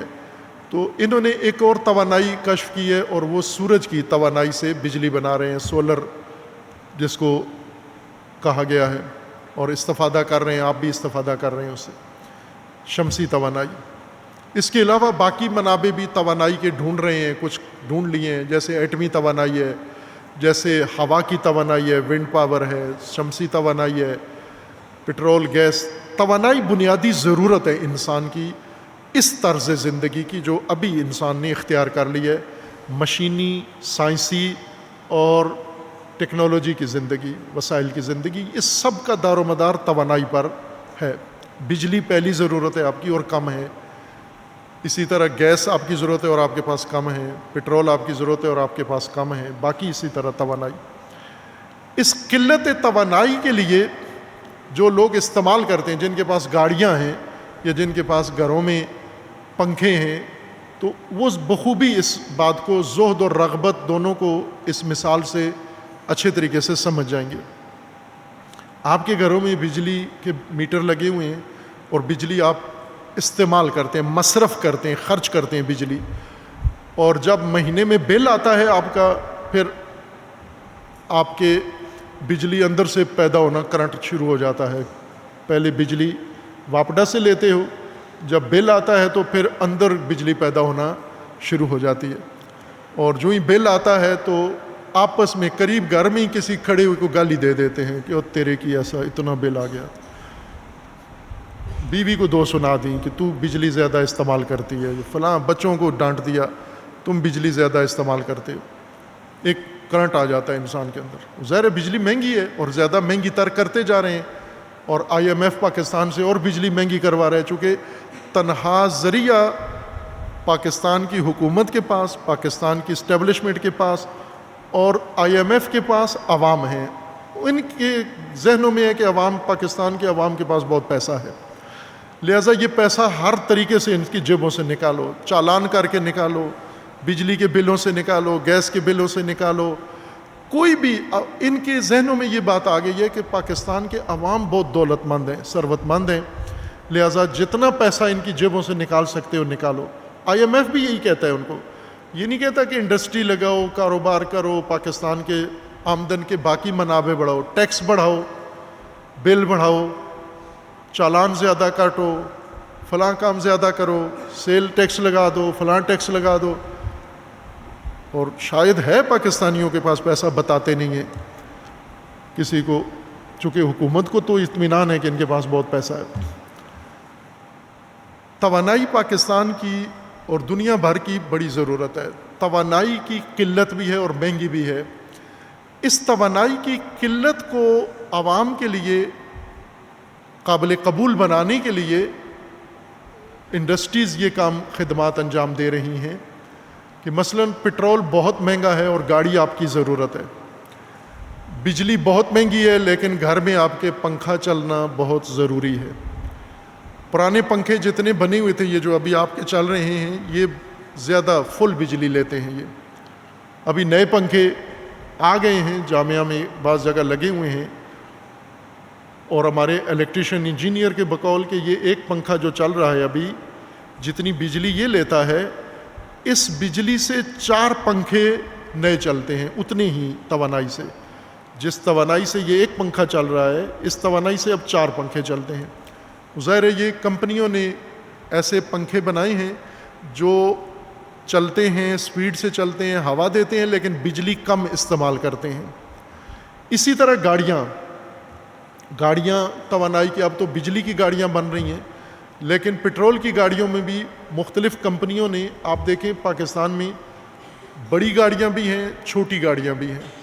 بڑی گاڑیاں ہیں جو 1 لیٹر میں 5 کلومیٹر سفر کرتی ہیں، یا 1 لیٹر پٹرول میں 10 کلومیٹر سفر کرتی ہیں، اور چھوٹی گاڑیاں ہیں جو 1 لیٹر پٹرول میں 30 کلومیٹر سفر کرتی ہیں۔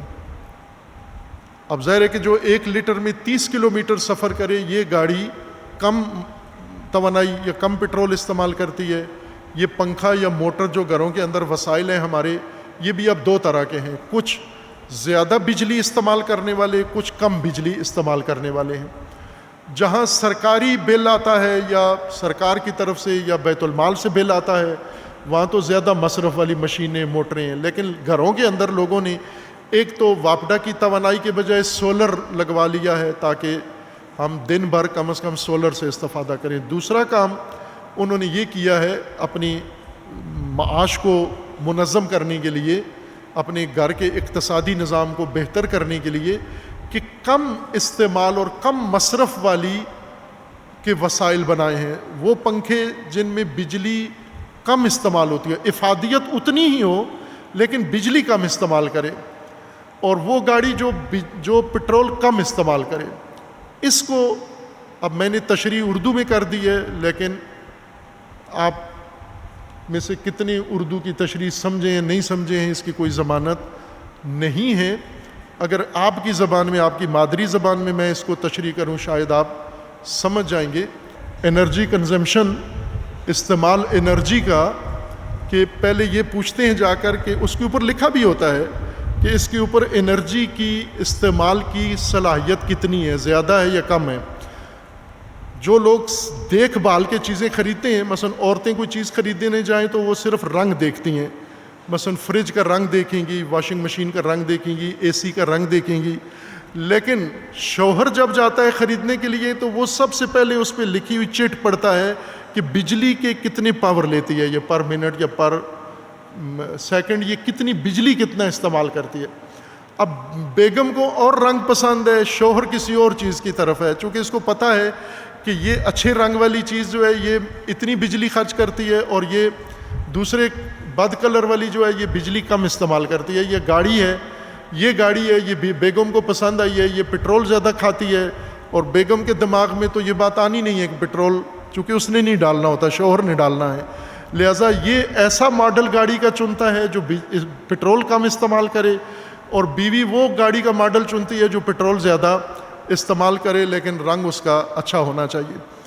یعنی جو توانائی کا استعمال ہے، توانائی کا استعمال 2 طرح کا ہے۔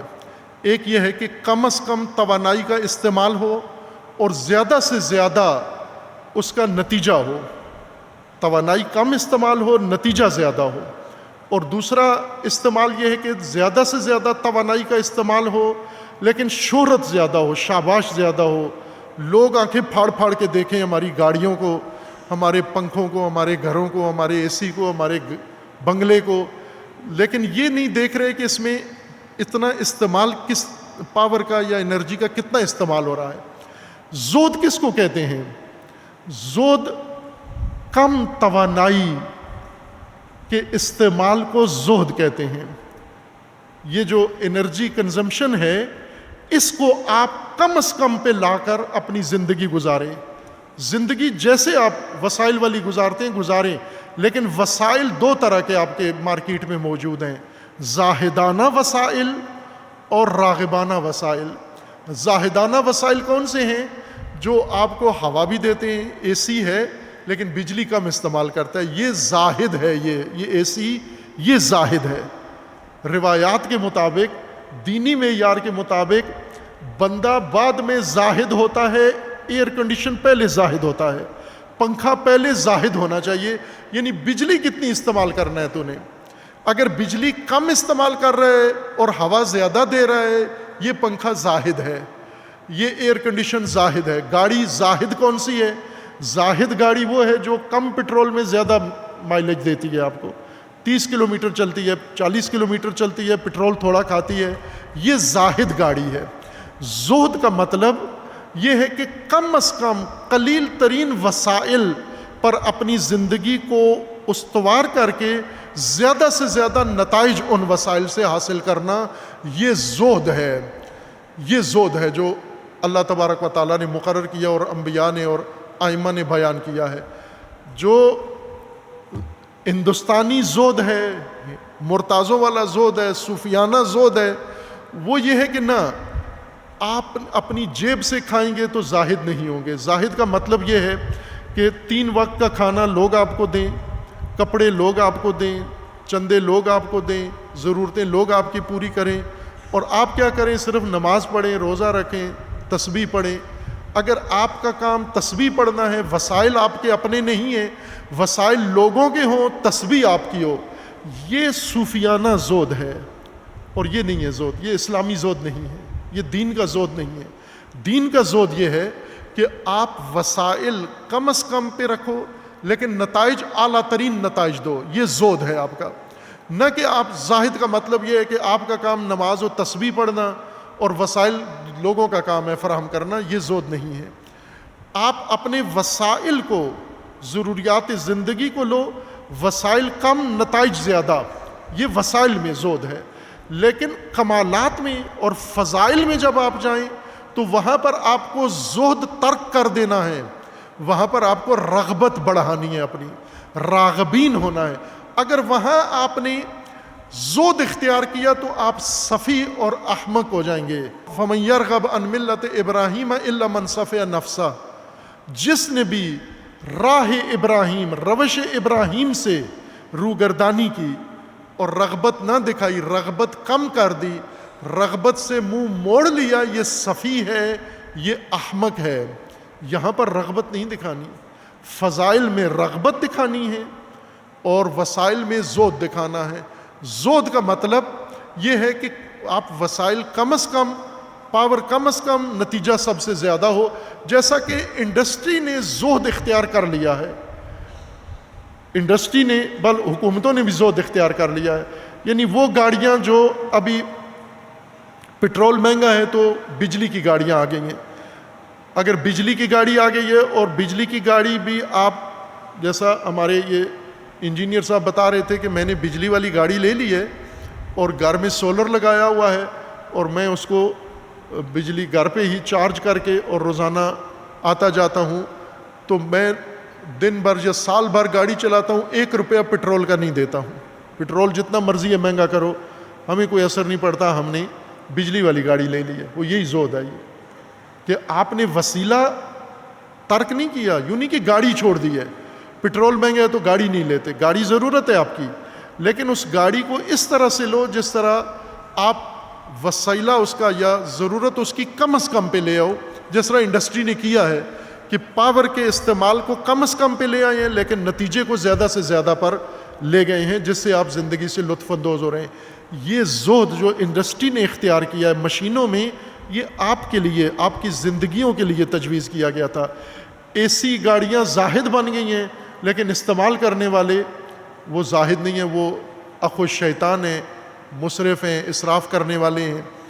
اسراف ایک اعداد و شمار پاکستان کے اخباروں نے نشر کیا تھا چند سال پہلے، میں نے اس کو خطبے میں بیان بھی کیا تھا کہ سعودی عرب میں سالانہ پکا ہوا کھانا جو ضائع ہوتا ہے سعودی عرب میں، یہ اب میرے ذہن میں نہیں ہے، اربوں ڈالر کا کھانا ہے، اربوں ڈالر کا۔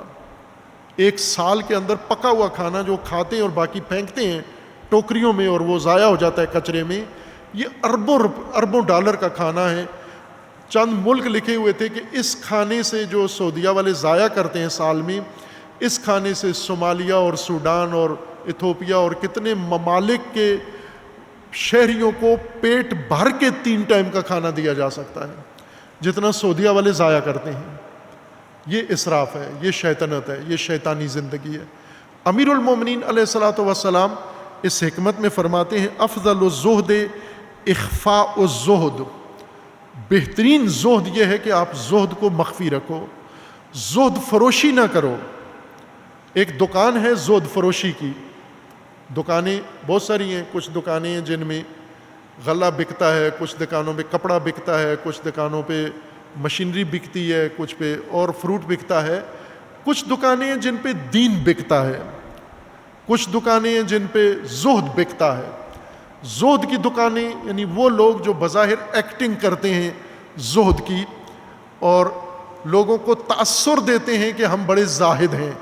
مثلا کوئی مومن اپنے گھر میں کھانے پہ بلا لے تو وہاں پر چٹنی کھا لیں گے، وہاں دہی کھا لیں گے، وہاں سلاد کا 1 آدھ پیس لے لیں گے، جی ہم اس سے زیادہ نہیں کھاتے۔ اب یہ زہد فروشی ہے۔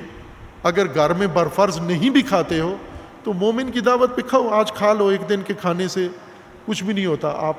اور یہ اگر یہاں پر آپ نے زہد ظاہر کیا، یہ زہد فروشی ہے، یہ دکانداری ہے.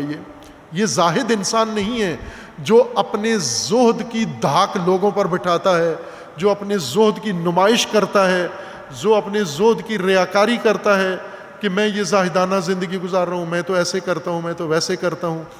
زہد وہ ہے جو آپ نے مخفی رکھا ہوا ہے. اپنے اندرونی سسٹم کے اندر آپ نے وسائل کی خواہش کو اور وسائل کے نظام کو کم از کم پہ رکھ کر زیادہ سے زیادہ نتیجہ دیا ہوا ہے. زہد یہ نہیں ہے کہ میرے پاس تو کرایہ ہی نہیں ہے کسی جگہ جانے کے لیے، میں تو اتنا زاہد ہوں، اتنا پرہیزگار آدمی ہوں کہ میرے پاس تو نماز جمعہ میں شرکت کے لیے بھی وسیلہ نہیں ہے، سائیکل نہیں ہے جانے کے لیے، اتنا زاہد آدمی ہوں میں. یہ زہد فروشی ہے، یہ زہد نہیں ہے، یہ مفت خوری ہے. اور یہ مذموم ہے، اس کی مذمت ہے، روایات میں کی گئی، امیر المومنین نے کی.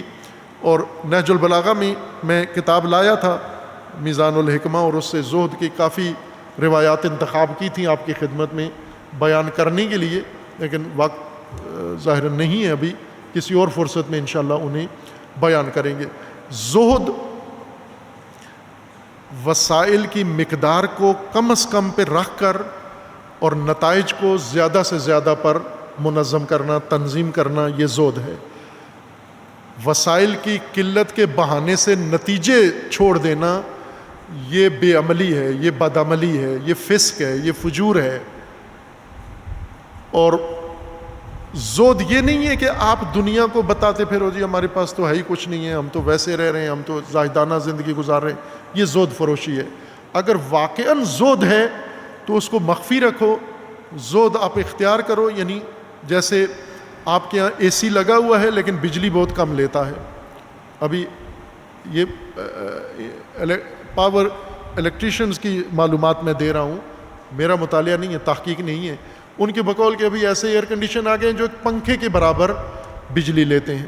اور پنکھے ایسے آ گئے ہیں، جیسے یہ پنکھا ہے، اس کے ایک پنکھے کی پاور پر 4 پنکھے آ گئے ہیں. 4 پنکھے چلیں تو اتنی بجلی خرچ کرتے ہیں جتنا یہ ایک پنکھا خرچ کر رہا ہے. تو ظاہر ہے کہ پنکھا نہ لگانا یہ زہد نہیں ہے. پنکھا لگاؤ لیکن پاور اس کی کم از کم ہو. اسی طرح آپ میدان دین میں رہو، اپنی فعالیت دکھاؤ، ہر کام دینی پیش رہو، لیکن وسائل کے اسیر نہ بنو.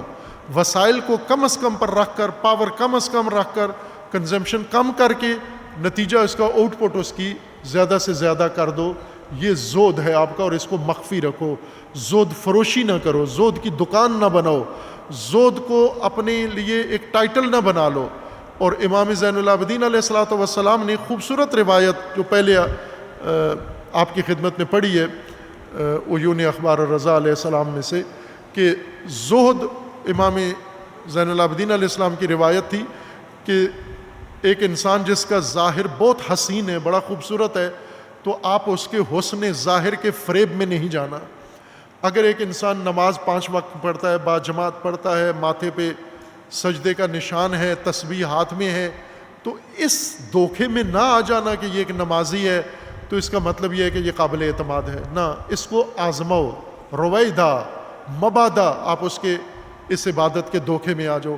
اس کی امانت داری کو دیکھو، امانت دار بھی ہے یا نہیں. اور اگر آپ نے اس کو امین پایا تو مبادہ اس کی امانت داری کے دھوکے میں آ جاؤ. آگے اس کی سچائی دیکھو، اس کی صداقت دیکھو. اور 3-4 مراحل یا 7 مراحل امام علیہ السلام نے ذکر کیے کہ اس کو اس پہ پرکھو، اس پہ پرکھو. اور آخر میں یہ فرمایا کہ اس کا زہد دیکھو. اگر زاہد پایا تو مبادہ اس کے زہد کے فریب میں آ جاؤ. ممکن ہے یہ زہد دنیا کی خاطر اس نے اپنایا ہوا ہو، یعنی لوگوں کو متاثر کرنے کے لیے زاہد بنا ہوا ہو. اگر لوگوں کو متاثر کرنے کے لیے زاہد بنا ہوا ہے، یہ فراڈیا ہے، یہ فریب دینے والا ہے. اس کے زہد کے دھوکے میں نہیں آنا.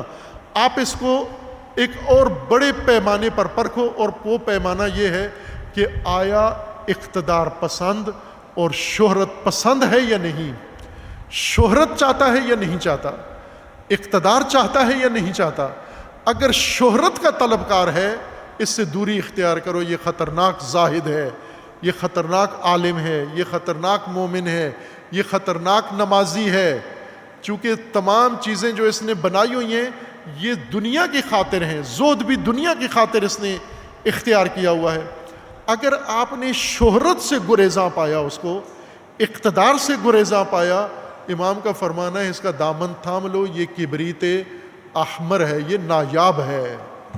یہی چیز نایاب ہے کہ جو سب صفات اس کے اندر ہیں لیکن ساتھ ساتھ شہرت پسند نہیں ہے اور اقتدار پسند نہیں ہے۔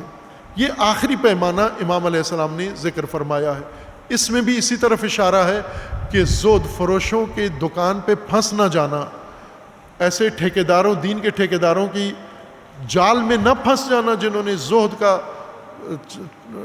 وہ ڈھابا لگایا ہوا ہے اور آپ جا کر اس میں روزانہ بیعت کر چکے ہو اور مرید بن گئے ہو اور ان کے کرامتیں ذکر کرتے ہو۔ امام زین العابدین علیہ السلام فرماتے ہیں کہ ان کے فریب سے بچو۔ بہترین و اعلیٰ ترین مثال زہد کی جو ایک طالب علم کی حیثیت سے میں نے اپنی زندگی میں دیکھی ہے، جس شخصیت کے زہد واقعی زہد تھا اور زہد فروشی نہیں تھی، زہد کی دکان نہیں تھی، وہ رہبر شہید کا زہد تھا۔ اور یوں نہیں کہ اب شہادت کے بعد کشف ہوا ہے، اس کا بہت پہلے سے ہمیں علم تھا کہ ایک موقع پر ایران میں جس وقت رہبر معظم صدر مملکت تھے اور رفسنجانی صاحب پارلیمان کے سربراہ تھے اور اردبیلی صاحب عدلیہ کے سربراہ تھے، تین بڑی طاقتیں اور تین بڑے عہدے ایران کے اندر یہ ہیں۔ وہاں فوج اور اسٹیبلشمنٹ نام کی چیز نہیں ہے، اسٹیبلشمنٹ رہبری ہے، رہبر کے نیچے یہ تین بڑے عہدے تھے۔ ان کا اور ان کے باقی جو افسران تھے، مثلا پارلیمان کے جتنے نمائندے تھے یا عدلیہ کے جتنے ٹاپ کلاس کے ججز تھے، ان سب کا آڈٹ ہوا، اور جو وزیر اعظم تھے اس وقت ان کا بھی آڈٹ ہوا، سب کا ہوا۔ باہر کیف وہ بہت ہی شرمندہ کر دینے والی رپورٹ آڈیٹرز نے نشر کی، اور اس میں بیت المال ہر ایک کے ذمہ نکلا۔ یہ آج سے شاید تقریباً 38 سال یا 39 سال پہلے کی بات میں کر رہا ہوں، جب یہ صدر مملکت تھے شہید، اس وقت کی یہ بات ہے، قم مقدسہ میں ہم تھے۔ یہ رپورٹ نشر ہوئی اور اس میں انہوں نے بائی کہ وہ سینسر کر کے پورے طور پر نشر نہیں ہوئی تھی کہ کس کے ذمے کتنا بیت المال ہے، کس نے کتنا بیت المال استعمال کیا، ضائع کیا، لے رہا ہے۔ تنہا شخصیت آڈیٹرز نے سختی کے ساتھ آڈٹ کر کے جس شخصیت کے ذمہ ایک آنا، ایک پیسہ بھی بیت المال کا نہیں نکلا، وہ رہبر شہید تھے جو صدر مملکت تھے اس وقت۔ ایک پیسہ بھی بیت المال کا ان کے ذمہ نہیں تھا۔ اور اسی وقت انہوں نے، مجھے یاد ہے وہ تقریر آپ نکال سکتے ہیں، نیٹ سے دیکھ سکتے ہیں کہ اس کے اوپر انہوں نے اللہ کا شکر ادا کیا کہ آج میرے لیے زندگی کا بہت بڑا شکر کا دن ہے کہ میں اللہ کی بارگاہ میں اور اس امت کے سامنے بھی سرخرو ہوا ہوں، اور میرے حساب میں جو میرے پاس تھا ایک پائی بھی میرے ذمہ نہیں نکلی چونکہ میں نے نہیں لی۔ اور اسی میں انہوں نے کہا تھا کہ میرے گھر کا خرچہ، جس گھر میں رہتے تھے یہ سرکاری گھر تھا، اور ان کے گھر کا کچن کا خرچہ آمدن ماہانہ روزانہ، وہ تنخواہ نہیں تھی، بیت المال نہیں لیتے تھے۔ اپنا ایک پہلا ان کا اپنا تہران کے اندر گھر تھا ذاتی، جو پہلے اس میں رہتے تھے انقلاب سے پہلے، وہ گھر کرائے پہ چڑھایا ہوا تھا، اور اس کرائے کے گھر کی آمدن سے اپنا روز کا کچن کا خرچہ اپنے بچوں کا نکالتے تھے۔ یہ بات ان کے محافظوں نے بتائی ہے کہ کئی دفعہ ایسا ہوا کہ رہبر شہید کے خانوادے کسی مہمانی میں چلے جائے یا کسی اور کے ہاں چلے گئے اور گھر میں رہبر تنہا تھے، تو اس دن رہبر نے کھانا کون سا کھایا، چونکہ گھر میں نہیں پکا، گھر والے تھے نہیں، تو اس دن رہبر نے پاسداروں کا بچا ہوا کھانا، پاسداروں سے پوچھا کہ آپ کھانا کھا چکے ہو؟ تو انہوں نے کہا ہم نے کھا لیا ہے۔ تو کہا کچھ بچا ہے؟ تو انہوں نے کہا یہ کھایا ہوا کھانے میں پلیٹ میں جو بچ جاتا ہے وہ کھانا، کہا کہ اگر بچ گیا تو تھوڑا مجھے دے دیں، میرے گھر میں آج نہیں ہے۔ اب یہ کہاں ہے یہ زہد فروش لوگ؟ ہم نے دیکھے ہیں زہد فروش بھی آنکھوں سے دیکھے ہیں، جو زہد کے لبادے اوڑھ کے نمائش کرتے تھے، دکان بنائی ہوئی تھی، گھروں میں آنا جانا لوگوں کا تھا، چرچے تھے جن کے زہد کے. لیکن یہ زہد امیر المومنین کے بعد اگر زندگی میں کسی شخصیت کی زندگی میں زہد نظر آیا ہے تو وہ یہ رہبر شہید ہیں، کہ اپنی ضرورت کو اختیار میں ہوتے ہوئے، دولت و ثروت سب کچھ اپنے پاس ہوتے ہوئے، سب کچھ اپنے اختیار میں رکھتے ہوئے زہد کا یہ عالم تھا. یعنی کنزمپشن اپنی پاور کی اور وسائل کی اس حد میں رکھی ہوئی تھی. آؤٹ پٹ دیکھیں کتنا تھا، پاور کتنی، وسائل کا مقدار کتنی مینیج کی، اور آؤٹ پٹ کتنی دی. ایک گاڑی اتنا پیٹرول لیتی ہے، چلتی کتنا ہے، نتیجہ کتنا دیا. اب آپ دیکھ لیں اور یہ محاسبہ کر لیں، سب محاسبہ کر لیں. میں اپنا محاسبہ کروں، میں نے زندگی بھر بیت المال کتنا کھایا اور آؤٹ پٹ کتنی دی. آپ بھی اپنا محاسبہ کر لیں. اور ہر مومن، بے شک آپ نے کمایا ہے، لیکن یہ جو کمایا اللہ کی امانت ہے، آپ نے خرچ کتنا کیا ہے اور آپ نے آؤٹ پٹ کتنی دی ہے. پھر آپ کو پتہ چلے گا آپ زاہد ہیں یا زہد فروش ہیں یا کون ہیں، کس درجے کے اندر آ جاتے ہیں آپ. رہبر شہید نے یہ ہمیں معیار اس دور میں، اس دنیا میں قائم کر کے بتا دیا کہ یہ ہو سکتا ہے کہ آپ دنیا میں سب سے زیادہ آؤٹ پٹ دو، سب سے زیادہ نتیجہ دو اور سب سے کم وسائل استعمال کرو. نہ وسائل ضائع کیے، نہ وسائل استعمال کیے.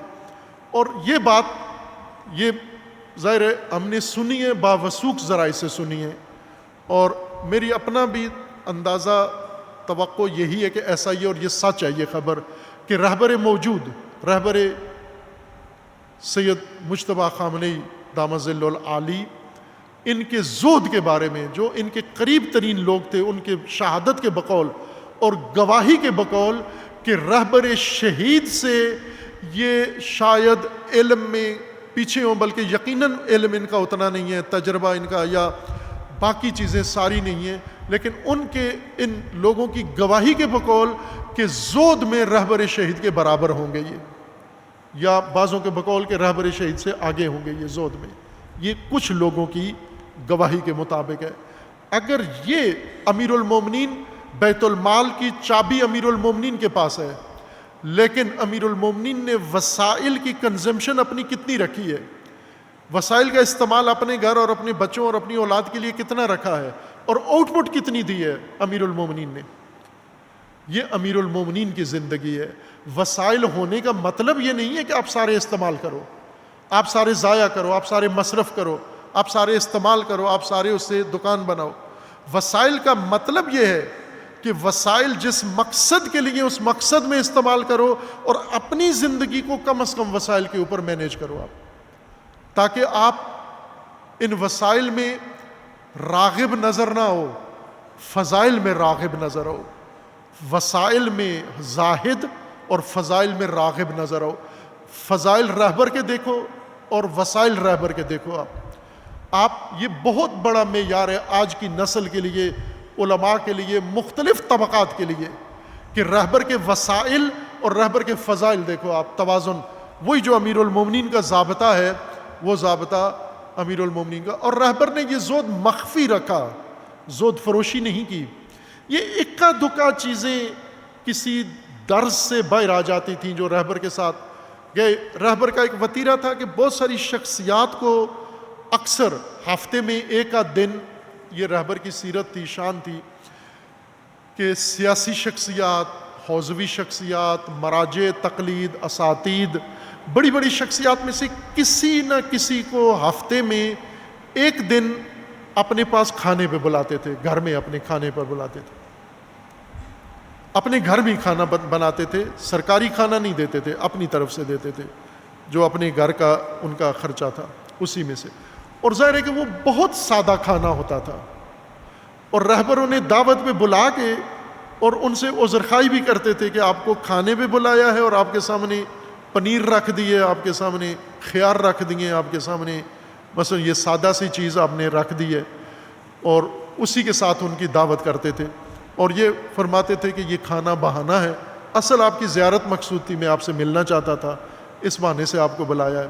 ہمارے اساتید میں سے جو میں ان سے خود سنا کہ انہوں نے جا کے رہبر کے ساتھ کھانا کھایا، اور وہ کھانا کس نوعیت کا تھا اور کس طرح سے، اور وہ کھانا کتنا معنوی اور کتنا پر اثر کھانا تھا، سادہ ترین کھانا مقتدر ترین انسان کے گھر میں، زود فروشی نہیں تھی، یوں نہیں کہ عوام کے سامنے فلمیں دکھائیں اب رہبر یہ زود کر رہے ہیں، اب رہبر یہ زود کر رہے ہیں، اس کے کلپ چلائیں، نہ، بظاہر بدنام کتنا کیا گیا رہبر معظم کو کہ رہبر کے اختیار میں کتنا پیسہ ہے، کتنی کمپنیاں ہیں، کتنی دولت ہے، ان کے کتنے گھوڑے ہیں، یہ پاکستان کے اندر جو خناس کام کرتے رہے ہیں، رہبر کے فلاں کیا ہیں فلاں کیا ہیں، سارے انہوں نے یہ تہمتیں لگائیں رہبر کے اوپر، کردار کشی کی۔ یہ زہد کا عالی ترین نمونہ ہے جو ہم نے اس دور میں دیکھا ہے۔ کیا رہبر اس مقام پر بیٹھ کر وسائل اور فضائل میں یہ توازن زہد اور رغبت کا بنا سکتے ہیں کہ وسائل میں زاہد ترین شخصیت اور فضائل میں راغب ترین شخصیت ہیں؟ تو ایک طالب علم کے لیے، میرے لیے کیا رکاوٹ ہے کہ میں یہ کام نہیں کر سکتا کہ وسائل میں زہد اختیار کروں اور فضائل میں رغبت اختیار کروں، تاکہ اعلیٰ ترین فضائل رغبت کے ذریعے حاصل کروں اور کم ترین وسائل زہد کے ذریعے سے میں منظم کروں، نہ بیت المال ضائع کروں اپنے اوپر، نہ بیت المال جس مقصد کے لیے اس مقصد میں صرف ہونا چاہیے۔ یہ امیر المومنین علیہ الصلاۃ والسلام کا فرمانا ہے۔ البتہ زہد کے بارے میں یہ ایک جملہ نہیں ہے، بلکہ نہج البلاغہ کے اندر ظاہراً تقریباً 50-60 کے قریب ایسے خطبات اور مکتوبات ہیں جن کے اندر امیر المومنین علیہ السلام نے زہد کے بارے میں رہنمائی فرمائی ہے، انہیں پھر کسی اور مناسبت سے ذکر کر دیں گے۔ اللہ تبارک و تعالی سے دعا ہے، خداوند تبارک و تعالی ہم سب کو قرآن، رسول اللہ صلی اللہ علیہ وآلہ وسلم کی سیرت اور اہل البیت علیہ السلام کے طریقت اور راستے پر زندگی گزارنے کی اللہ توفیق عطا فرمائے۔ خداوند تبارک و تعالیٰ ہمیں قرآن و اطرت کے دین و مسلک و مذہب کو سمجھنے کی توفیق عطا فرمائے۔ خداوند تبارک و تعالیٰ ہمیں امیر المومنین کی حکمتوں پر عمل کرنے کی توفیق عطا فرمائے۔ خداوند تبارک و تعالیٰ کی بارگاہ میں دعا ہے، پروردگارہ جن مرحومین کے لیے یہ مجلس حسنین نقوی صاحب کے برادر بزرگوار، ان کی والدہ معظمہ، ان کے والد بزرگوار، ان کے خاندان کے دیگر مرحومین جو اس دنیا سے رحلت کر گئے، اور شرکائے مجلس، ان سب کے مرحومین کو پروردگارہ ان کے گناہان صغیرہ و کبیرہ کو معاف فرما، ان کی لغزشوں سے درگزر فرما، انہیں جوار رحمت میں مقام نصیب فرما، انہیں جنت الفردوس میں مقام نصیب فرما، انہیں جوار اہل البیت و ائمہ اطہار میں مقام نصیب فرما۔